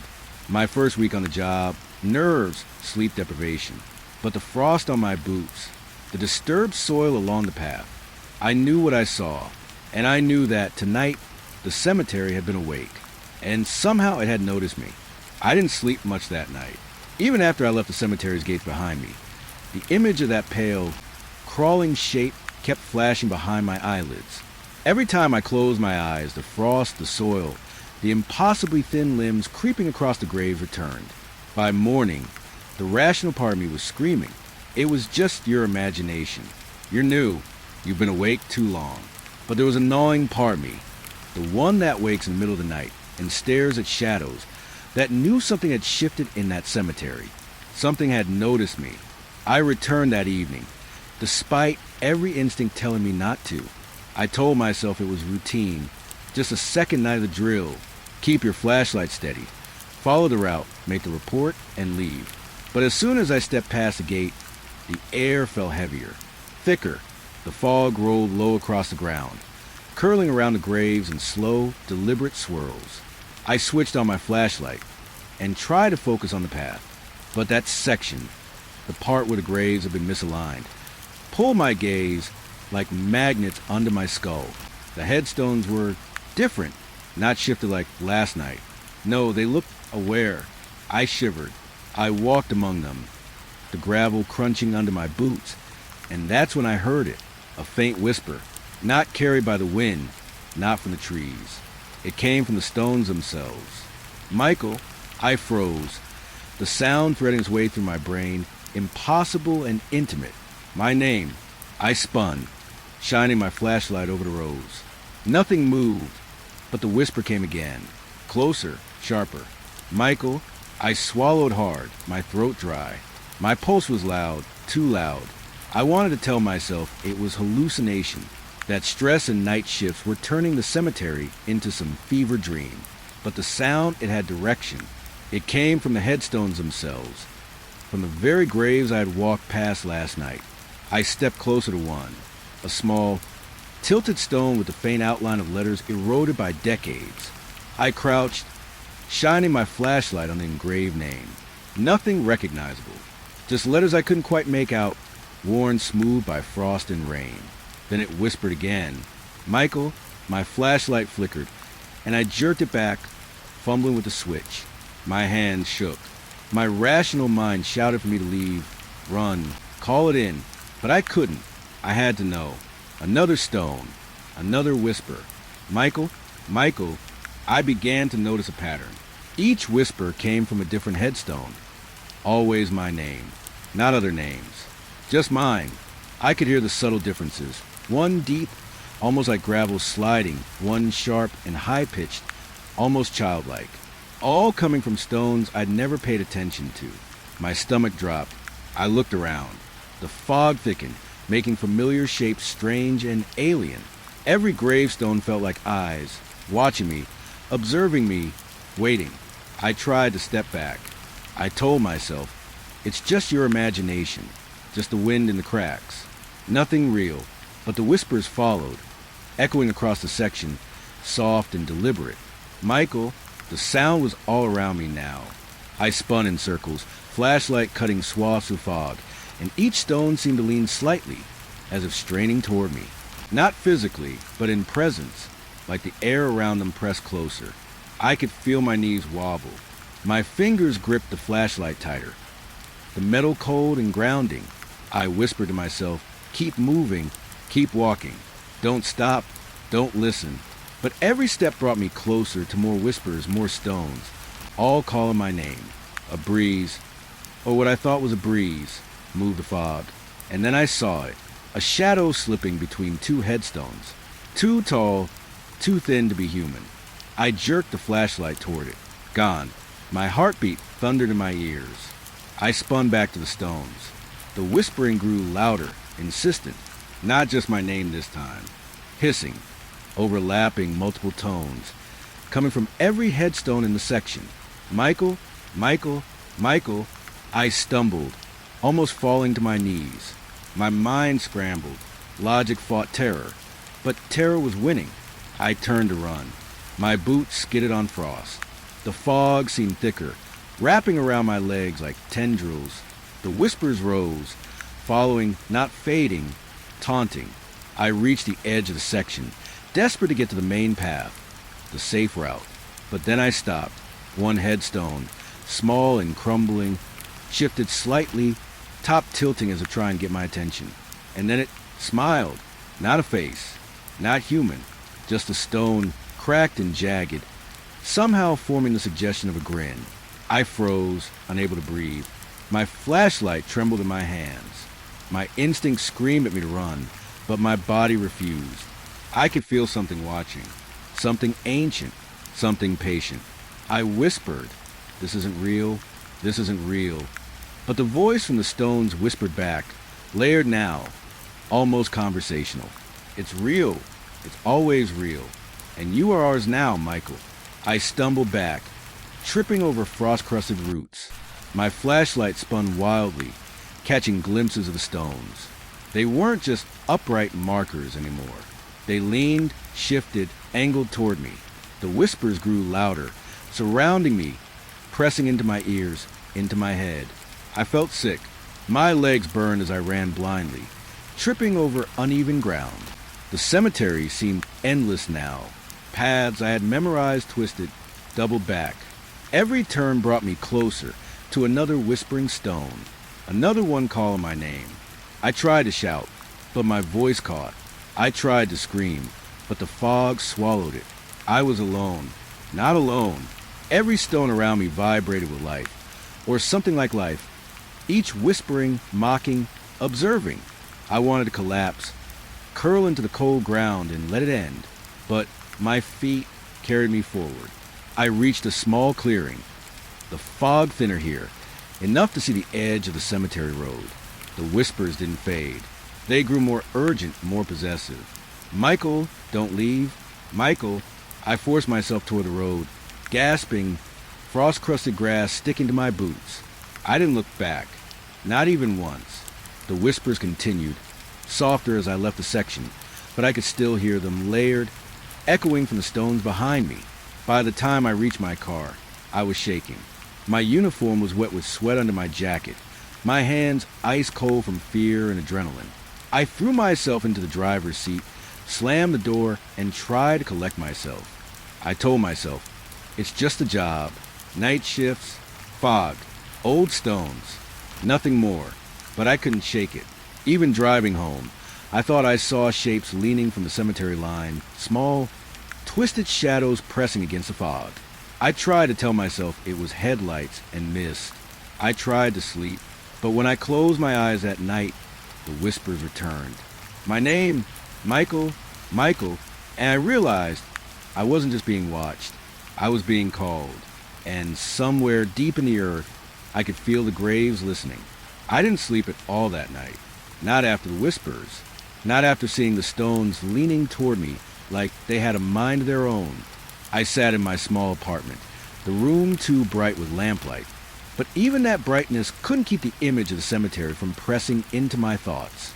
Each whisper, each subtle tilt of a headstone, repeated in my head like a rhythm I couldn't escape. By the next night, I found myself back at the gates. I don't know if it was bravery or madness. Maybe both. The fog had thickened since yesterday, rolling over the gravestones like it had weight, like it wanted to hold me down, keep me among the stones. My boots crunch against the frost-hardened soil, my flashlight a thin beam in the murk. I walked the same section as before, toward the graves that had whispered my name. I couldn't stop myself. My body was moving on its own, obeying some deeper command I didn't understand. That's when I saw it. A figure crouched beside a leaning stone, draped in shadow, but unmistakably humanoid. Not quite human. The light of my flashlight fell across its form, revealing hands unnaturally long, fingers bent at angles that should have been impossible, and eyes that gleamed with an eerie amber light. I froze, heartbeat hammering, throat dry. "You came back," the figure said. The voice wasn't harsh, but calm, deliberate, hollow, like it carried a void inside it. I don't know why. I stammered, though the truth was obvious. Something had drawn me back. Something older than me. "You belong here," it said. "You've always belonged here, even when you didn't know." My stomach twisted. "I don't understand," I whispered. My words felt too small, too weak to fill the night. The figure rose slowly, its movement deliberate, smooth, like it had been practiced for centuries. It towered above me now, shadow merging with shadow. "The cemetery remembers," it said, "and so do I. You've been chosen, long before your birth, long before your first breath in this world." I laughed, a short, humorless bark. Chosen for what? To walk graves and whisper at stones. It tilted its head, studying me. No, to join them, to serve as a keeper. "You felt it, didn't you? The pull? The stones calling your name?" I swallowed hard. The words stuck in my throat. The memory of last night, of every stone whispering Michael. Michael came rushing back. I remembered the cold, the way the fog had seemed almost alive. I remembered the faint sense that the earth beneath me had shifted, and a voice inside me, an echo, had told me to come back. "They're not at rest," I said finally, my voice quivering. "The graves, something isn't right." "They are," the figure said, almost soothingly, "but their rest is not like yours. They've been waiting. You've been waiting. And now, so have I. We keep them. We guide them. We remind them. That's all the world allows, and that is everything they need." I shook my head. "I don't belong to this place. I'm just the guard." The figure stepped closer. Its presence filled the clearing, thick as the fog, pressing at my chest. "No, you are more than that. You always were. You've heard their whispers. You felt their pull. You've seen their reach. You've begun to understand, whether you realize it or not." I backed up instinctively, but the earth seemed to resist me. Frosted roots caught at my boots. The fog swirled thicker, obscuring the path back to the gate. Panic bubbled in my chest. I can't do this. I'm not ready. I'm just a man." The figure's amber eyes glowed brighter, almost pitying. "Being ready is irrelevant. This is not a choice. Never has been. The stones choose, and they have chosen you." I felt bile rise in my throat. "Then why me? Why now?" The figure crouched again, lowering its towering frame to my level. Its hands hovered over a headstone, not touching, but almost bending toward it. Because the old keepers grow tired. Because the world above forgets. Because someone must remember. It gestured at the stones. They speak to you, yes? They're whispers. They're shivers through the earth. They're subtle movements. You hear them. You feel them. You see them. That is why you were drawn here. That is why your heart beats faster when you approach. That is why you cannot leave, even when you try. I swallowed hard, fighting nausea. The fog seemed to press closer, wrapping around me like fingers. I could feel it clawing at my skin, at my resolve. My flashlight beam quivered as my hand shook. I couldn't look away. I can't, I stammered. I've got a life outside. A life that's mine. I'm not. The figure's voice cut through the night, gentle but inescapable. The life above is an illusion. You felt it fray, haven't you? The edge of reality. The pull of the earth beneath. The stones always remember, Michael. They remember who you are. They've waited for you. They never forget. You belong here as keeper, as witness, as guard of what the living cannot see. I stumbled backward. My breath came fast. Foggy in front of me, mingling with the whispers now, louder than ever. The whispers from the headstones, overlapping, singing my name in fractured tones, press against my mind. I can't do it alone, I said, my voice cracking. You will never be alone, the figure assured me. I am the Hollow Keeper. I guide. I instruct. I wait. And I am not alone, nor will you be. You will join me in time and in our vigilance. The dead are never forgotten, never lost, never hungry for the living. But first you must understand. It stepped back, just far enough to let me breathe, yet close enough that I felt every vibration in the soil as it shifted. Look at them, it said. Every stone, every grave, every whisper. They are alive in memory. You are alive in memory. And one day, you will be all that is left to remember them. That is your place. That is your purpose. I looked at the stones, at the way they leaned, the faint cracks forming shapes I couldn't fully identify. I saw movement, subtle like a ripple in still water, and I felt the tug again, stronger than before, the pull of the earth, the call of the graves. My rational mind screamed at me to run. My heart begged me to turn back. But somewhere deep inside, a cold acceptance began to take root. The figure's amber eyes burned into mine.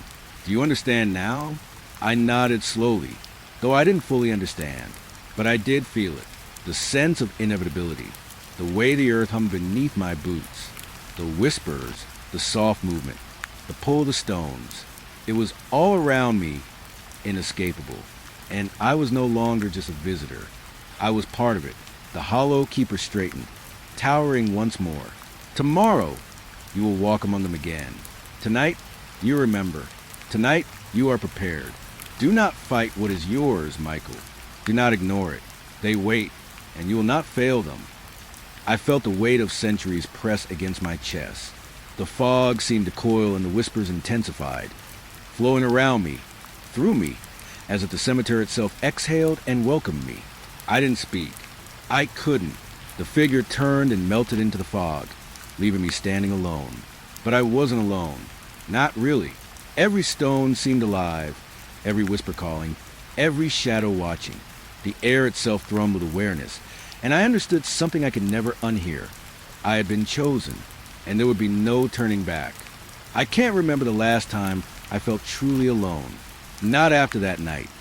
Not after seeing the Hollow Keeper vanish into the fog, as if it had been there all along, waiting for me. The cemetery never seemed quiet anymore. Even in the daylight, I felt the hum beneath the soil, the pull of graves that weren't mine but somehow belonged to me now. That night, I returned. I didn't lock the gate. I didn't hesitate. My legs carried me through the fog as if the path had always been carved into my memory, though I swore I'd never been here before. Every step I took seemed deliberate, measured, like the earth itself was guiding me. I reached the center of the cemetery, where the oldest stones leaned like exhausted watchers. The Hollow Keeper was there, waiting, its amber eyes reflecting the faint light of a waning moon. "You've come," it said, voice low and certain. "Good. You must understand now. There is no return." I swallowed, my throat dry. I thought I was guarding the living. I thought I was just doing my job. The Keeper's form flickered with shadow, and a shiver ran through me. Guard. It scoffed softly, though it was almost kind. You were never the guard, never the watcher of the living. You have always been part of this place. You have always belonged to them. I stepped back, heart pounding. I don't understand. I'm just the man, a person with a life, with friends, family. I can't. You will. It interrupted. You will because there is no choice. You see the graves move. You hear the whispers. You feel the pull. This is your inheritance. You've been chosen not for courage, not for skill, but for memory, for witness, for eternity. I tried to speak, but my words dissolved in the fog. It was as if the air itself was alive, watching, pressing against my ribs, making it impossible to breathe fully. I felt small, not human, not free. You do not guard the living, the keeper continued. You guard the dead. You remember them when the world forgets. You remind them of who they were. You remind yourself of what you have always been. I stare at the rows of headstones, at the cracks in the moss, at the faintly tilting monuments. They seemed almost aware. My chest tightened as I realized they were watching me, expecting me to acknowledge them. And in some unfathomable way, I did. I felt my resolve bending to the earth, sinking into the soil like a root. But that's not a life. I whispered, trembling. That's just waiting. Endless waiting. Endless waiting is not empty, it said. It is responsibility. It is purpose. You will keep them as they kept you, as they always have. You cannot leave. You cannot abandon this. You cannot fail them. You never could. A chill ran up my spine as I looked down at my hands. They felt strange, heavier, almost aged, though I knew they weren't. My fingers itched as if they wanted to dig into the soil, to press against the cold stone, to feel the pulse of history beneath my nails. Why me? I asked, voice breaking. Why did you choose me? The keeper tilted its head, a motion both gentle and unsettling. Because you listen, because you feel, because when you first came here, the graves called you and you answered. Others ignore them, others flee, but you... It let the words hang in the air, heavy, unavoidable. You are one of the few who can remember, one of the few who can see, one of the few who can stay. I stumbled backward, but the earth resisted. Roots and soil seemed to cling to my boots, urging me forward, pressing me into the center. I could feel every stone's weight, every grave's expectation. My ears were filled with whispers now, a chorus of voices that belonged to the long-forgotten, the buried, the unremembered. You feel them, the keeper said. Hear them. Know them. They are not angry nor cruel. They simply wait. And now you wait with them. I fell to my knees. The cold seeped through my jeans, my jacket, my skin. I pressed my hands into the frost-hardened soil. I felt the hollows where graves had shifted. I felt the subtle pulse beneath the surface. And in that moment, understanding came in a way that was not spoken but known. I was part of them. They had always been part of me. I don't know how to do this. I murmured, the words almost a prayer, almost a plea. You do not learn, the keeper said. You remember. You remember the touch of soil, the weight of stone, the faint heartbeat beneath. You remember the whispers, the small movements, the pull of time. You remember everything because you always have, and now you keep it, forever. I tried to rise, tried to say no, tried to walk back toward the gate, but every step felt heavier, like the earth itself had thickened beneath my boots. The fog swirled tighter, almost viscous, pressing against my shoulders, my chest, my back. The keeper's shadow seemed to stretch across the entire cemetery, linking every stone, every root, every grave to me. You belong, it said softly, almost tenderly, not to the world above, not to the living. You are theirs, as you always were. You were never meant to leave. You were never meant to go back. You are keeper, witness, memory, eternity. I sank fully into the soil now, hands brushing against the frost and the cold stone. I could hear every whisper, every subtle scrape of earth, every faint shift of the headstones. My name rolled through the cemetery like a chant, a rhythm I couldn't resist. I understood, finally, not fully but enough. enough to kneel there in the fog, to press my palms against the stones, to feel their history, their secrets, their small, almost imperceptible movements.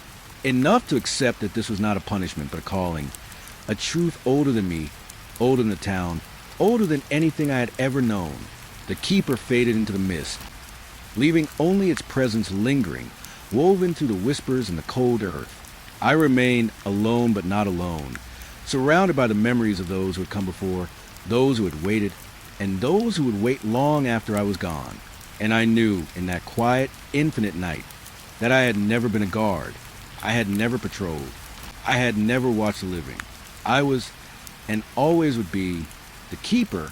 I was part of the cemetery now. Its memory, its witness, its eternal silence.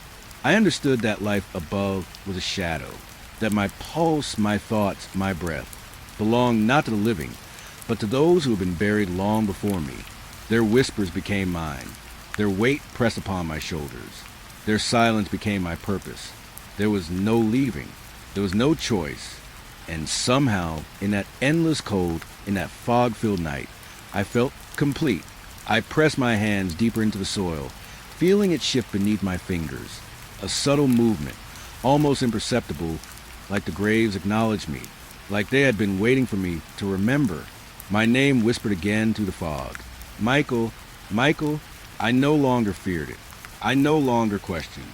I knelt among the graves, feeling the pull of the earth beneath me, listening to the whispers of every stone, every body, every memory. I was never a man patrolling a graveyard. I was never a guard. I was the keeper, and I would be forever.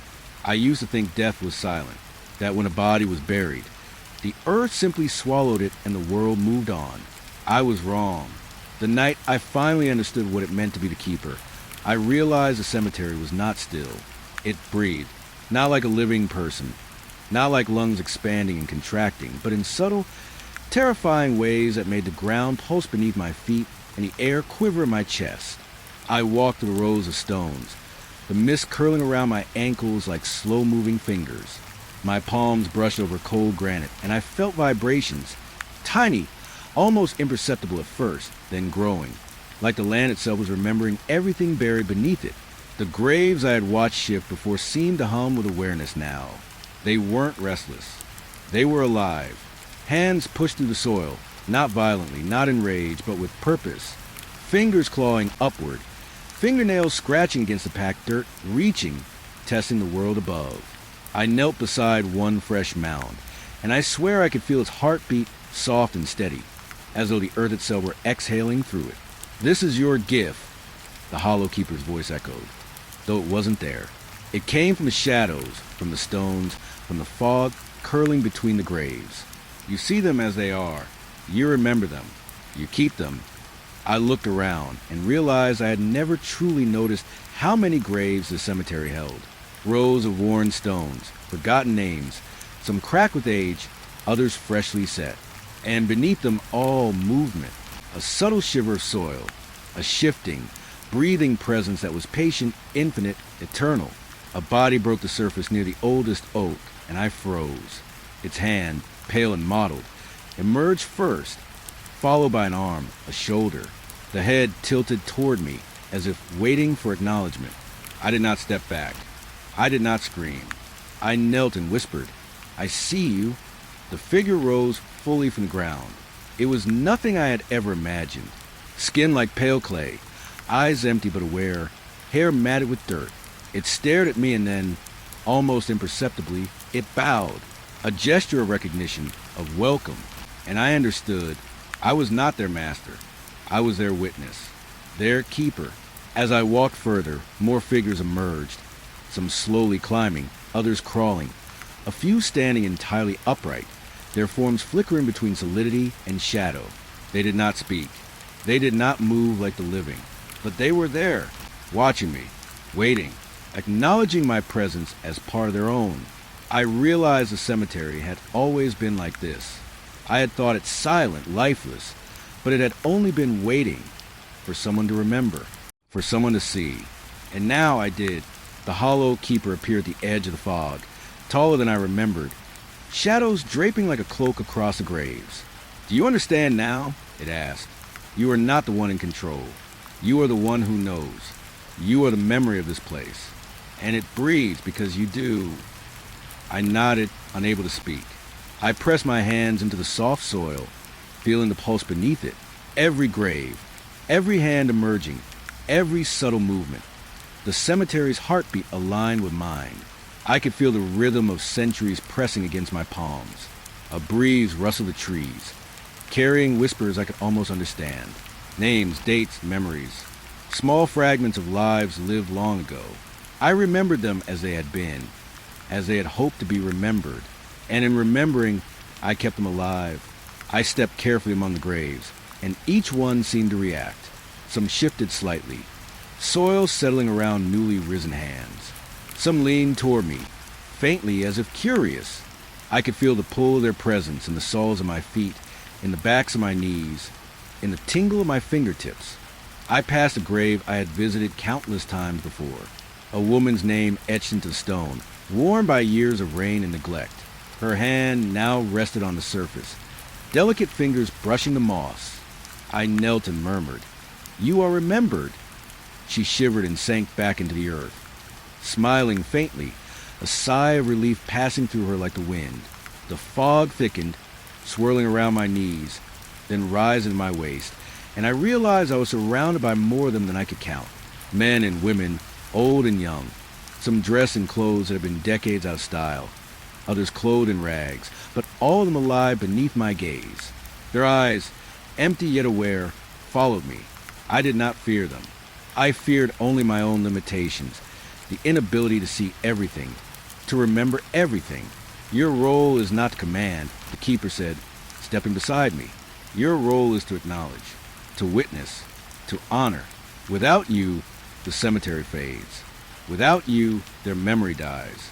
And with death comes forgetting. You cannot forget." I felt the weight of its words pressing on my chest, heavier than the fog, heavier than the soil itself. I understood now. This was not punishment. It was responsibility. Endless, infinite responsibility. But there was also clarity, a strange peace that came with accepting it. I knelt again, running my fingers along the ground. Soil gave slightly beneath my touch, soft as velvet. More hands emerged, brushing against my palms, wrapping briefly around my fingers. Their touch was not threatening. It was connection, acknowledgement, recognition. They were here, and I was here, and for a moment, everything felt aligned. A figure rose taller than the rest, skeletal but dignified. It looked like a man from centuries past, top hat tilted, coat tattered yet elegant. His eyes were empty, but I felt his gratitude. I whispered, "You are not forgotten," and he inclined his head, sinking slowly back into the ground, soil closing around him as if in a gentle embrace. I walked through the cemetery like this for hours, or was it minutes? Time had become irrelevant. The breathing of the graves, the subtle shifting of soil, the emergence and retreat of hands, it all blurred together, and I did not mind. I had become part of it, and it had become part of me. The hollow keeper's voice drifted through the fog one last time, soft but omnipresent. "You see them, you feel them, you remember, you are the keeper, and they are alive because you know them." I stopped in the center of the cemetery, surrounded by rising and receding figures, shadows and hands brushing the mist. I took a deep breath and pressed both hands into the soil, feeling the pulse of 1,000 lives beneath my fingertips. It was a heartbeat that did not belong to me alone. It was a chorus, a rhythm older than memory, echoing through every grave, every root, every stone. I closed my eyes, and when I opened them again, I saw the cemetery not as a place of death, but as a living entity, vast and infinite, breathing, remembering, waiting.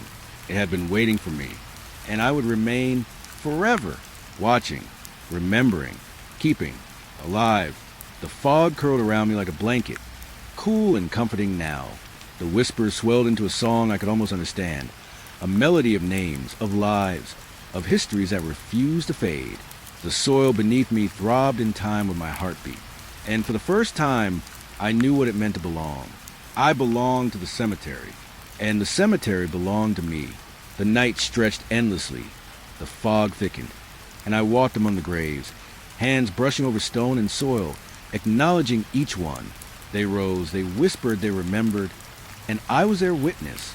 And in that breathing, living, watching cemetery, I finally understood the full weight of my eternity. I was the keeper. I was the memory. I was part of the living dead. And the cemetery breathed. I had driven these streets 100 times before, on nights just like this, or at least nights I thought were like this. The hum of my patrol car's engine was the only sound, steady and low, a heartbeat in the hollow of the town. But tonight something felt off. The streets were empty, not the usual quiet emptiness that comes with curfew or late shifts. No, this was a silence that weighed, a vacuum that pressed against the windows and seeped through the vents. I flicked the radio on, hoping for chatter, for some human voice, and all that came back was static. Long, stretched out static that crawled under my skin like insects. I drove past the main square, past a little diner where old Mrs. Hatcher always left her lights on for night travelers. It was dark, not off but dark, dimness that clung to every surface. Shadows pooled unnaturally in the corners. I slowed, squinting through the mist that had begun curling along the cobblestones.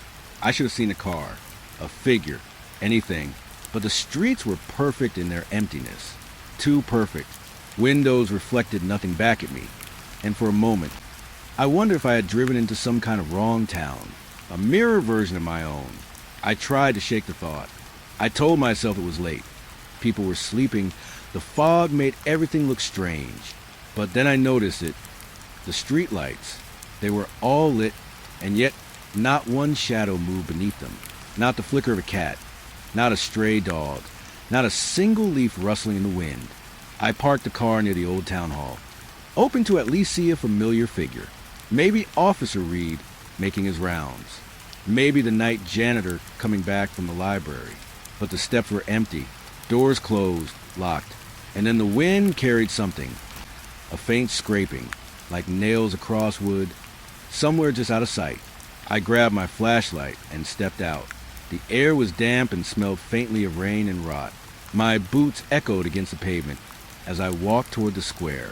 Each step felt heavier than it should, each sound of my own movement ringing too sharp, too loud. I stopped at the diner, shining my flashlight through the windows. Chairs still stacked on tables, menus flipped closed, coffee pots cold. Nothing moved, nothing stirred, and yet the sense of being watched clung to me, low and insistent, as if someone was waiting just beyond my sight. I tried the door, locked, but not the kind of lock that prevents entry. No, it was like the lock itself wanted me out. Pressing against the metal felt wrong, as if I were pushing against the invisible skin of the town itself. I stepped back, heart pounding. That's when I noticed the shadows. They didn't belong to anything. Not the streetlights, not my own flashlight. They stretched at odd angles, slinking across walls, corners, even the pavement, as though the town itself had stretched its limbs while I wasn't looking. I remember the stories old-timers told about small towns like this, how sometimes a place would fall asleep and not wake, how the people disappeared into fog, leaving nothing behind but memory. I'd laughed at those tales once. I hadn't laughed tonight. I got back in my car, trying to make sense of the impossible emptiness. The engine roared to life, and I started down the main street again, but it was wrong. The buildings weren't where they should have been. The square twisted just slightly, like I'd turned a corner, and ended up somewhere else entirely, though I knew I hadn't. I flicked on the radio again, static, then faintly, a voice. I froze, not over the speakers, not a broadcast, but close, almost beneath me. A whisper, stretched and ragged, and it said my name, my own voice, maybe, or something pretending to be me. I slammed the car into reverse, headlights cutting through the mist, shining on buildings that didn't belong here. Windows stared like dark, empty eyes. Doors leaned ajar where they had never been. And I saw movement, not people, but shapes that shifted at the edges of light, merging with shadows and fog. Too quick to catch, too deliberate to ignore. I drove faster, gripping the wheel like it was my only anchor. But every street I turned on to led me back to the square. Always the square. Always the same darkness, the same stillness. And I realized I was not patrolling a town. I was trapped in a loop, a rhythm set by the silence itself. I parked, chest heaving, flashlight in hand. I stepped out, shining the beam across the cobblestones, past the darkened shops, the empty park benches. And then I saw it, a figure, just at the edge of the light, tall and thin, unnaturally still. No features I could make out, just an outline, watching, waiting. I called out, "Hello? Officer? Anyone?" My voice sounded tinny, swallowed by fog. The figure did not move, did not blink, did not breathe. At least I could not see it. And yet I felt it, a presence pressing in, filling the empty streets, pooling in the square, pressing against my chest, suffocating. The radio crackled again, louder this time. Not static, not words. A low, rhythmic pulse like a heartbeat. Mine maybe, the town's maybe. I could not tell. And as I listened, the figure began to multiply. Shapes emerged from the mist, stretching, leaning closer. They were human, but wrong. Too thin, too long. Faces blurred as if in water. Limbs bent slightly off angle, movement impossible, deliberate. I stumbled back toward the car, flashlight swinging, headlights cutting through nothingness. They followed, slowly, patiently. I realized with sick certainty that they were not fast, but they did not need to be. The streets themselves would guide them to me. The fog, the silence, the twisted angles, they all conspired to close in. I slammed the door, locked it, and hit the lights. The car shuddered under my hands, headlights cutting across the square, and I saw the entire town for what it was. Not empty, not asleep, waiting, breathing, alive in a way that made my skin crawl. Every building, every shadow, every cobblestone pulsed with intent. The streets themselves were watching, remembering, aware, and I understood. I was not alone. The town was not abandoned. The people had not left. They had become the silence. They had become the fog. They had become the shapes at the edge of the light. And they were waiting for me to notice. I backed up, hands tight on the wheel, flashlight trembling across the mist, and the figures mirrored my movement, always just out of reach. I thought about calling for backup, about screaming, about driving until the fog ended. But there would be no end. Not here. Not ever. I gripped the wheel, feeling the pulse under the tires, the heartbeat of the town. I tried to make sense, tried to rationalize, but every logical thought fell apart under the weight of silence. The streets were alive. The empty streets, the square, the fog. They had a will, and it was not mine. I turned the car in a slow circle, headlights illuminating the square again, and every time I looked, the figures multiplied, more than I could count, stretching down alleys, spilling from doors, curling around corners, not running, not rushing, waiting, watching, patient, eternal. I thought about the people who had lived here, what became of them. The thought was unbearable. I wonder if they were somewhere else, or if they had always been here, just transformed, waiting beneath the mist and shadow. A small-town patrol officer wasn't meant to understand eternity, and I could feel the weight of it pressing down. The engine idled, my hand still gripping the wheel, and I realized I'd been sitting there for hours, or maybe minutes. Time had no meaning here. The streets, the fog, the figures. They existed in a rhythm I could not break. I was part of it now, whether I wanted to be or not. I whispered my own name, and the town answered with silence. Not nothing. Silence that carried weight, memory, awareness. And I knew then that I had not just entered the town. I had become part of it. The patrol was no longer mine. The streets would guide me. The fog would follow me.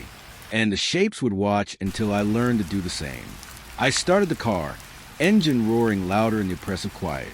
I drove, following streets that twisted unnaturally, each turn bringing me back to the square. Headlights cut across figures that vanished when I blinked. Shadows clung to corners. Mist rose from manholes. And in every inch of the town, I could feel it, waiting, breathing, alive.